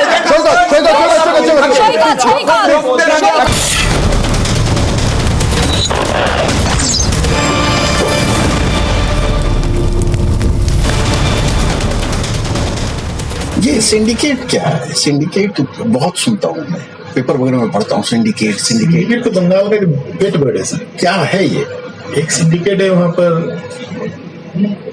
जो Rajarhat area, new town area में नया कंस्ट्रक्शन हो रहा है, वहाँ सिंडिकेट फॉर्म कर दिया पॉलिटिकली। अच्छा, जिसको भी बालू, पत्थर, ब्रिक्स, मैंने जो भी मटेरियल लेने पड़ेंगे सिंडिकेट के थ्रू लेने पड़ेंगे। तो वही सिंडिकेट फेमस नाम हो गया। तो उसका फिर कट कहाँ जाता है? जैसे कि जो भी कलेक्शन होती होगी तो कट कहाँ जाता है? लोग क्या करते हैं, जैसे सपोज करिए किसी चीज की रेट 100 रुपया, तो सिंडिकेट वाले लेते 120 रुपया। इंफीरियर क्वालिटी देते हैं, मेजरमेंट में भूल। तो ऐसे करते सिंडिकेट वाले कमाते हैं और जो पॉलिटिकल बॉसेस है उनका अपना अंडरस्टैंडिंग रहता है। तो वो कहानी नहीं आप लोग को पता है, कहानी तो बताया होगा ना किसी ने? नहीं बताया होगा, लेकिन उतना मेरे को याद नहीं है। लेकिन सब तो अपना कोर ग्रुप रहता है ना सर। हाँ, वो बातें बाहर नहीं आ पाती। अच्छा, लेकिन फिर भी चूंकि अब इन सब से इन्वॉल्व हुए तो पता नहीं चलता है कि उनका फंडिंग कैसे जाता था वहाँ, पॉलिटिकल जो फंडिंग। यही इसी के यही कौन? अशोक विनय विनय के थ्रू ये शुरू से विनय ही देख, शुरू से विनय देख रहा है, शुरू से ही विनय देख रहा है। कब से गवर्नमेंट आई है उसके समझ लीजिए 1.5 साल बाद से चालू हो गया था। 12-13 से चालू हो गया था। एक स्टोरी और सुनिएगा। एक्साइज कमिश्नर अपना आदमी पोस्टिंग कर दिया और एक्साइज कमिश्नर यहाँ बैठा हुआ, उसके बगल में खुद बैठ गया विनय मिश्रा और सब जो जितने भी प्रोड्यूसर है सबको बुला लिया और सबको बोलता है पर बोतल इतना देना होगा। तो उसमें से एक दो जो स्ट्रॉन्ग थे वो बोल दिए लेकिन नहीं दे सकेंगे। तो ठीक है, तो कल से अपना बिजनेस बंद कर लो। বাংলার সবথেকে বড় দুর্নীতির পর্দাফাঁস রিপাবলিক বাংলায় পর্দাফাঁস করে আমরা দেখালাম গণেশ বাগড়িয়া তিনি কি বলছেন তার অডিও ক্লিপ আপনাদের সকলকে শোনালাম এতক্ষণ ধরে, যে এখানে তিনি বলছেন পার্টিকুলারলি 3টে জায়গা সিন্ডিকেটের বিষয় বলছেন, কিভাবে সিন্ডিকেট দুর্নীতি চলেছে এ রাজ্যে বিগত 6-7 বছর ধরে। তারপরে রয়েছে 12 থেকে 2013 সাল থেকে বিনয় মিশ্রা যিনি একসময় শাসক দলের সঙ্গে যুক্ত ছিলেন, তিনি কিভাবে রাজনৈতিক ফান্ডে টাকা তুলতেন এবং প্রডিউসারদের কিভাবে হুমকি দেওয়া হতো। সৌরভ, দুর্নীতির জালটা কতটা বিস্তৃত তা সামনে আসছে, প্রকাশ্যে আসছে। এক্সাইজ কমিশনারের সঙ্গে প্রডিউসারদের মিটিং, সেখানে বিনয় মিশ্রা ওপেনলি বলছেন যে যদি টাকা দেওয়া না হয় তাহলে ঝাঁপ বন্ধ করে দিতে হবে। প্রথমেই বলি বিনয় মিশ্রের নাম, যেহেতু বিনয় মিশ্রের নামটা এখানে এসছে, টেপের মধ্যে একপাশে বিনয় মিশ্রের গলা আছে কিনা সেটা আমার, এটা বিনয় মিশ্র না, এটা গণেশ বাগড়িয়া। গণেশ বাগড়িয়ার যে এটা আছে সেইটা, যিনি অনুপ পাজির রাইট হ্যান্ড, সেটা কতটা সত্যতা আছে সেই বিষয়ে আমি সন্দেহান এবং এটা একটা আইনানুগ বিষয়। এই বিষয়ে আমার ব্যক্তিগতভাবে মন্তব্য করাটাও ঠিক না, কারণ এটা আইনের বিচারাধীন বিষয়ের মধ্যে ব্যক্তিগতভাবে আমি মন্তব্য করতেও এখানে চাই না। আর আপনি যে ব্যক্তির নামটা বারবার বলছেন এবং আমাদের দলের সঙ্গে নাম তার মানে জড়িয়েছে, এবং সেক্ষেত্রে বলি কেউ যদি ব্যক্তিগত স্বার্থে কোনো কাজ করে তার দায়িত্ব। তুমি বলছো 7-8 বছর ধরে রাজনৈতিক ফান্ডে সে টাকা তুলছে, সেটা দল জানতো না? কেউ যদি ব্যক্তিগত স্বার্থে দলের নাম ভাঙিয়ে কোনো কাজ করে মানে সেটা দলের কাছে খবর ছিল না 7-8 বছর ধরে? তৃণমূল কংগ্রেস নিতে পারে না। ব্যক্তিগতভাবে যদি টাকা তোলে, আপনাকে বলি 2016 সালে নারদাকাণ্ড এবং তার আগে যে শারদাকাণ্ডের কথা বলা হয় এবং তার সময় যে বিজেপির এক বা একাধিক নেতারা যারা তৃণমূল কংগ্রেসের তখন মুকুল রায় ছিল এবং শুভেন্দু অধিকারী নামে একাধিক নামে যারা বলেছিল ভাগ মুকুল ভাগ, এবং পরবর্তীকালে সমস্ত প্রেস মিডিয়াকে দেখে ন্যাশনাল প্রেস মিডিয়াকে দেখে আপনাদের বলি এই ক্রিমিনাল। তুমি বলছো যে ব্যক্তিগত স্বার্থে, আমি যুক্তির খাতিরে ধরলাম ব্যক্তিগত স্বার্থে সে টাকা তুলতো, সেটা দল জানতো না এতদিন 7-8 বছর। বিচারাধীন বিষয়, সেই ক্ষেত্রে আমি কোনো মন্তব্য করব না। আরেকটা কথা বলি, বিজেপি রাজ্য সভাপতি দিলীপ ঘোষ আমাদের সঙ্গে রয়েছে। দিলীপ দা স্বাগত জানাচ্ছি। সৌরভ প্লিজ। দিলীপ দা স্বাগত জানাচ্ছি রিপাবলিক বাংলায়। যে অডিও ক্লিপ আমরা দেখালাম, গণেশ বাগড়িয়া বলছেন পার্টিকুলারলি সিন্ডিকেটের বিষয়, বিনয় মিশ্রা বিগত 7-8 বছর ধরে রাজনৈতিক ফান্ডে টাকা তুলতেন, প্রডিউসারদের হুমকি দেওয়া হতো, টাকা না দিলে ঝাঁপ বন্ধ করার হুমকি। আপনার প্রতিক্রিয়া দিলীপ দা?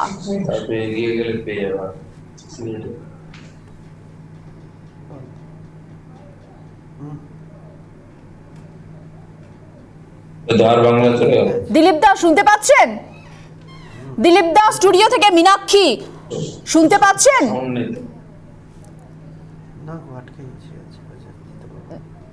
দিলীপদার সঙ্গে আমরা যোগাযোগ করার চেষ্টা করছি। রাজলক্ষ্মী, এই যে বলা হচ্ছে, সৌরভ বলছে 7-8 বছর থেকে সে যদি ব্যক্তিগত স্বার্থে টাকা তোলে, সেটা কি দল এত বছর ধরে জানতো না? 7-8 বছর। আমি তো ওই জন্যই বললাম দোলাশালের ঘটনাটা 25% নিজের কাছে রেখে 75% কালীঘাটে, ওটাই ছিল শিলমোহর দেওয়া, ওটাই ছিল শিলমোহর দেওয়া। যখন বাবাপদ দে, লালার যিনি অত্যন্ত ঘনিষ্ঠ, সেই বাবাপদ দেকে যখন নিয়ে আসা হলো আসানসোল কোর্টে, তখন তিনি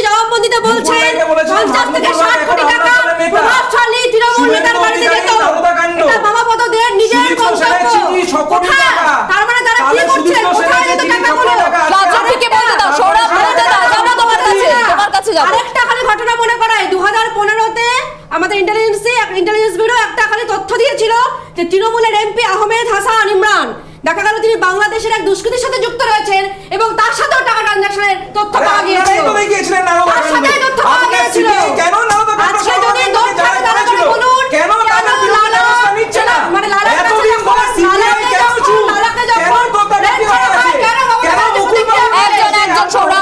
সৌরভ তোমার কথা শুনেছি। প্রতিক্রিয়া করেন আজিজুল দা, আপনারা প্রতিক্রিয়া করেন কেন? সহযোগিতা করেন সেদিনকে। আজিজুল দা, আপনারা সিন্ডিকেট দুর্নীতি চলছে বলে বারবার গলা চড়িয়েছেন, বাবেরা বারবার গলা চড়িয়েছে, আজকে এই টেপ দেখে কি বলবেন? একদমই এইটা নতুন কিছু নয়। একটা এই যে এই দুর্নীতি একের পর সিন্ডিকেট রাজ কাটবানি এটা তো চলছেই, এটা নতুন করে বিষয়টাকে আরো সমৃদ্ধ করতে পারে। না না আমাকে আরে আমি যদি না বলতে পারি তাহলে আপনি আমার বলার পরে আপনি বলুন, আমার বলার পরে বিষয়টা যেটা হচ্ছে এটা তো রাজারহাটে সিন্ডিকেট ছিল না, তদন্ত হোক। আমি শুধু এই রাজারহাটকে কেন্দ্র করে আপনি কি আমাকে বলতে দেবেন? না না বলতে দিচ্ছি, আমি বলছি এটা তো বলবেন। আপনার বলার সময় কি আমি আপনাকে ডিস্টার্ব করেছি? না না আমি একটু তাহলে আপনি বলুন, করতেই বলুন, তাহলে আপনি বলুন। না না আপনি বলুন, আপনি বলুন, আজিজুলদার কাছে শুনে আপনি বলুন। আমার বক্তব্যটা তো পেশ করতে দিন। বিষয়টা হচ্ছে এই ভোটের বাজারে ভোটের আগে থেকে কোল কেলেঙ্কারি, কোকেন কেলেঙ্কারি, গরু কেলেঙ্কারি, গরু পাচার কেলেঙ্কারি সবগুলো তদন্ত হওয়া উচিত। কিন্তু তদন্ত যেভাবে করা হচ্ছে, এই যে নারদ বা সারদা সবগুলো যারা করছে, সিবিআই, এই যে ভারতবর্ষের সাংবিধানিক সংস্থাগুলো, এগুলোকে পিছন থেকে পরিচালনা করা হচ্ছে, রাজনৈতিক উদ্দেশ্যে পরিচালনা করা হচ্ছে।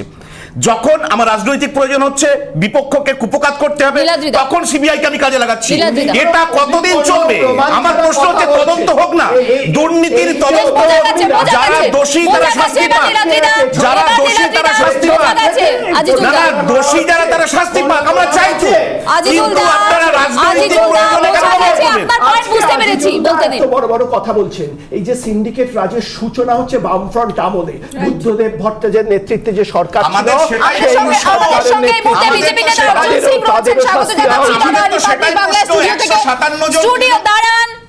রিপাবলিক বাংলা স্বাগত। অর্জুন দাস স্টুডিও থেকে মীনাক্ষী বলছি। একটি অডিও ক্লিপ আমরা দেখালাম, শোনালাম বলা যায় গণেশ বাগড়িয়ার, যেখানে সিন্ডিকেট থেকে শুরু করে 2012 থেকে 13 সাল থেকে শুরু করে কিভাবে বিনয় মিশ্রা রাজনৈতিক ফান্ডের টাকা তুলতেন সেটি বলছেন নিজে গণেশ বাগড়িয়া, এবং বলছেন প্রডিউসারদের হুমকি দিয়ে তাদের কাছ থেকে টাকা তোলা হতো, না হলে হুমকি দেওয়া হতো তাদের ঝাপ বন্ধ করে দেওয়া হবে। সব থেকে বড় দুর্নীতির পর্দা ফাঁস। অর্জুন দা কি বলবেন?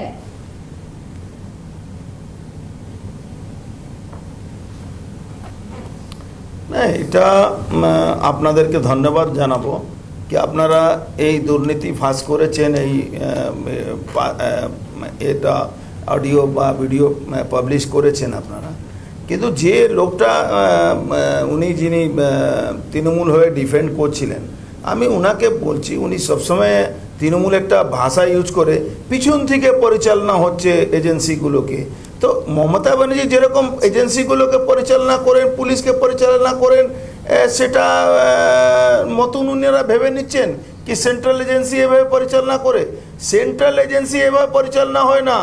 আজকে কোর্ট অর্ডার ছাড়া সেন্ট্রাল এজেন্সি 1 ইঞ্চি এদিকে ওদিকে যেতে পারে না। আজকে সেন্ট্রাল এজেন্সি কোর্ট অর্ডার করিয়ে বাগাড়িয়াকে নিয়ে এসছে, বাগাড়িয়ার বয়ানটা আছে, বয়ানের উপরে তদন্ত হচ্ছে, তদন্তের উপরে কিভাবে বিনয় মিশ্রার সঙ্গে তাদের যোগাযোগ, বিনয় মিশ্রা অভিষেক ব্যানার্জি কত ক্লোজ লোক সবাই জানে। প্রাইভেট পার্টিতে অভিষেক ব্যানার্জি আর বিনয় মিশ্রা ভিডিও রিলিজ হয়েছে, এটা সবাই জানে। এটা লজ্জা পাচ্ছেন কেন? চুরি করেছেন তো বলুন। অর্জুন দা আপনার, হ্যাঁ অর্জুন দা, না না না একটু 1 মিনিট। হ্যাঁ অর্জুন দা আমাদের সঙ্গে থাকুন। অর্জুন দা আমাদের সঙ্গে এই মুহূর্তে বিজেপি রাজ্য সভাপতি দিলীপ ঘোষ রয়েছেন। দিলীপ দা স্বাগত জানাচ্ছি রিপাবলিক বাংলা স্টুডিও থেকে। মীনাক্ষী, আজকে যেটা দেখালাম আমরা দুর্নীতির পর্দাফাঁস রিপাবলিক বাংলায়, গণেশ বাগড়িয়া নিজে বলছেন কিভাবে সিন্ডিকেট চলতো, কিভাবে বিনয় মিশ্র টাকা তুলতেন, কিভাবে প্রডিউসারদের হুমকি দেওয়া হতো, হুমকি দিয়ে বলা হতো টাকা না দিলে ছাপ বন্ধ করে দেওয়া হবে। আপনার প্রতিক্রিয়া দিলীপ দা? দেখুন, আজকে সেই জন্য আপনাদেরকে আমি ধন্যবাদ দিই যে আপনারা কমপক্ষে তথ্য সহ সাহস করে বিষয়টা পাবলিকের সামনে নিয়ে এসেছেন। এটা কিন্তু পশ্চিমবাংলায় খোলাখুলি চলে। আমি নিজে ব্যক্তিগতভাবে বলছি, 1996 থেকে আমি আসানসোল এলাকায় RSS এর প্রচার হিসেবে থেকেছি। তখন গলিয়ারিতে ঘুরতাম, তখন যে ভয়ের পরিবেশ, মাফিয়াদের দাদাগিরি, আর যত সরকারি লিগেল মাইন্ডস আছে, ইনলিগাল মাইন্ডস বেশি। আর আজ তো দেখা যাচ্ছে যেসব মাফিয়াদের নাম আপনারা বলছেন বা ইডি সিবিআই ধাওয়া করছে, গায়েব হয়ে গেছে, তাদের কাছে হাজার হাজার কোটি টাকা আর এমন সমস্ত আধুনিক মেশিনপত্র তারা নিয়ে এসে কাজ শুরু করেছে ওপেনলি, যেটা সরকারের কাছেও নাই। সেরকম সরকার ক্ষতিতে চললেও এদের লাভেতে মাইন্স হাজার হাজার কোটি টাকার লেনদেন হয়।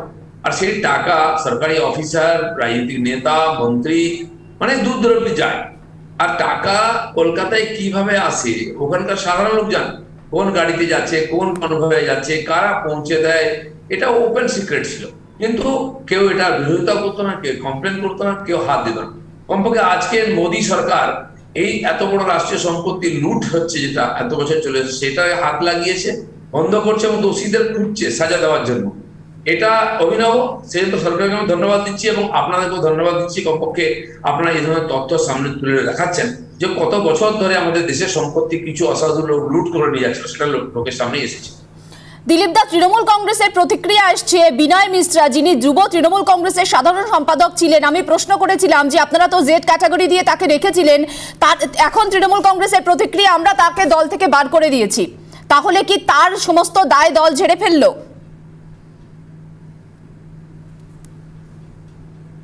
না, বার করে দিলেন কোথায়? উনি তো গায়েব হয়েছেন সিবিআই এর জন্য, খোঁজের জন্য। ওনারা কাউকে বার করতে পারেন না। এই অন্যায় সহ্য করতে পারেননি বলে, এই অপরাধ সহ্য করতে পারেননি বলে বিবেকের তাড়নায় আর লোকের কাছে জবাব দিতে হবে বলে বহু নেতা, মন্ত্রী, এমপি, এমএলএ আজকে পার্টি ছেড়ে এসেছেন টিএমসি। তাদেরকে গদ্দার বলা হচ্ছে। তারা এর প্রতিবাদ করার চেষ্টা করেছেন, তাদেরকে অসম্মান করা হয়, তখন তারা বাধ্য হয়েছেন পার্টি ছাড়। তারা বলছেন সবার সামনে, লুকিয়ে নেই, এবং বলেছেন তারা। আজ এই যে দেখুন, রাজনীতির সঙ্গে কিছু অপরাধ থাকে, অপরাধী থাকে, তাকে কোনো পার্টি অনেক সময় ব্যবহার করে, সিপিএম করতে দেখেছি আমরা। কিন্তু তাদেরকে নেতা বানিয়ে দেওয়া, তাদেরকে প্রোটেকশন দেওয়া, তাদেরকে সিকিউরিটি দিয়ে, আর তারা কাকে ধমকাচ্ছে? সরকারি অফিসার, পুলিশ থেকে আরম্ভ করে জুডিশিয়ারি ম্যাজিস্ট্রেট পর্যন্ত, জজকে পর্যন্ত ধমকানো হচ্ছে জাজমেন্ট নিজের পক্ষে করার জন্য। এতদূর পর্যন্ত চলে গেছে যেন বাংলার মানুষ হতাশ, নিরাশ, তারা পরিবর্তন চাইছেন। আর এই যে 2 ফেজে নির্বাচন হয়েছে, সেখান পরিবর্তনেরই হাওয়া চলেছে। আর এটা যত এগোবে, লোকের উৎসাহ সাহসও বাড়বে এবং তারা পরিবর্তনের জন্য এগিয়ে এসে ভোটও দেবে। ধন্যবাদ দিলীপ দা আমাদের সঙ্গে কথা বলার জন্য। অর্জুন সিং আমাদের সঙ্গে রয়েছেন। অর্জুন দা, বিনয় মিশ্র নাকি ব্যক্তিগতভাবে টাকা আদায় করেছিলেন, তার সাথে দলের কোনো যোগ নেই। তৃণমূল কংগ্রেসের পক্ষ থেকে প্রতিক্রিয়াতে এই বিষয়টি সামনে এসেছে। অর্জুন দা,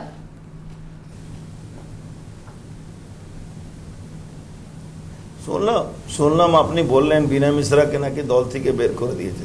তো দিদিমণি ভাইপো অভিষেক ব্যানার্জির বাড়িতে বহু কাছে পৌঁছে গেল, সিবিআই 160-তে নোটিশ দিয়েছে। কালকে যদি প্রমাণ হয় কি অভিষেক ব্যানার্জির অ্যাকাউন্টে, বিদেশের অ্যাকাউন্টে টাকা যায়, তো অভিষেক ব্যানার্জিকে দল থেকে বের করে দেবে। তো বের করে দল হাত ঝেড়ে নেবে কি হ্যাঁ অভিষেক ব্যানার্জি আমাদের কেউ নেই।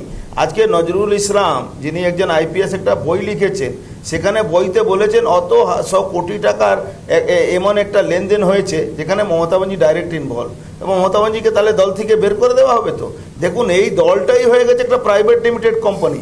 এই প্রাইভেট লিমিটেড কোম্পানিতে একটাই বক্তব্য আছে, টাকা দাও, সব কিছু করো। আর যখন ফেসে যাও, তারপরে বিনয় মিশ্রাকে বলে এটা দলের লোক নেই, অমুকের লোক নেই। আপনাকে আমি বলছি, পশ্চিমবাংলা প্রায় 400 এরকম অপরাধী আছে যাকে মমতা ব্যানার্জির দল এখনো তাদেরকে Z category, Y category security দিয়ে রেখেছে। তারা বহাল তবিয়তে এই ইলেকশনকে প্রভাবিত করছে ওই সিকিউরিটিদেরকে নিয়ে, আর লোককে ধমকানো চমকানো ব্যবস্থা করছে।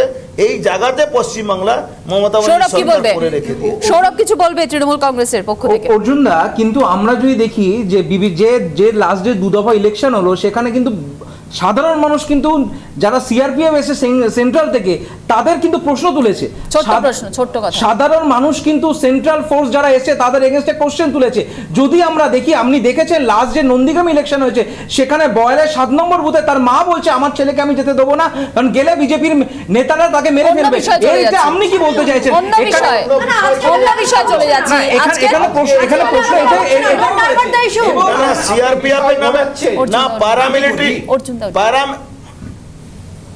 প্যারামিলিটারি নামে কমপ্লেন তুলেছে, তাহলে একটা FIR হয়েছে?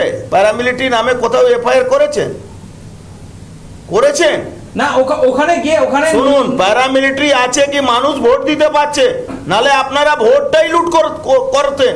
আর যেখানে সুযোগ পাচ্ছেন সেখানে লুট করছেন। রাজ্যের বিভিন্ন জায়গাতে মানুষকে আজকের যদি আমরা দেখেন বাঁকুড়াতে দেখেন প্রসঙ্গ চলে যাচ্ছি।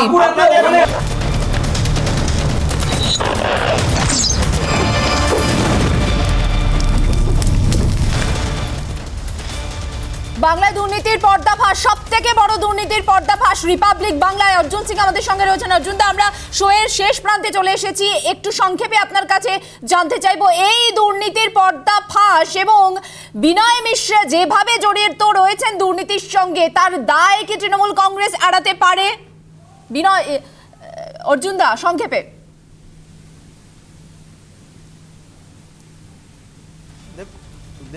দেখুন, দায় এড়াতে পারে না, তাই আজকে দেখবেন বলে দিচ্ছে কি আমরা ওকে দল থেকে বের করে দিয়েছি, কাউকে বলে দিচ্ছে কি আমরা তাকে সাসপেন্ড করে দিচ্ছি। কিন্তু অদ্ভুতভাবে দেখবেন কি দলেরকে মমতা ব্যানার্জি যখন সারদা নারদা ম্যাটার আসলো, এই কুণাল ঘোষ মহাশয় কীভাবে সারদা নারদাতে ফেঁসে যাওয়ার পরেও আজকে দলের উনি মুখপাত্র হয়েছেন। এই দল একদম পলিটিক্যাল ক্রাইসিসের মধ্যে যাচ্ছে। এখন চোর বদমাশ ডাকাত যারা লুটপাট করবে এই দলের এর বেশি কোনো লোক থাকবে না। এরা লুটে পুটে যেভাবে কয়লা গরু পাচারের সঙ্গে যুক্ত আছে, বালি আর পাথরের সঙ্গে যুক্ত আছে, আরও স্কিম আছে পশ্চিমবাংলা মানুষকে আপনারা নিশ্চয়ই যেভাবে আপনারা উদ্যোগ নিয়ে করছেন আরো ভালোভাবে আপনারা কাজ করুন, দেখান মানুষকে। ধন্যবাদ অর্জুন দা আমাদের সঙ্গে কথা বলার জন্য। ধন্যবাদ রাজলক্ষ্মীকে এবং আজিজুলকে। আমাদের এই শোয়ের সময় শেষ, তবে আমরা এই দুর্নীতির পর্দাফাঁস নিয়ে থাকবো। এরপরে রাত 8টায় জবাব চাই বাংলায় আমি আর অনির্বাণ আসছি আপনাদের সামনে। আপাতত আপনারা নজর রাখুন রিপাবলিক বাংলায়, কারণ আমরাই চোখে চোখ রেখে কথা বলি। নমস্কার।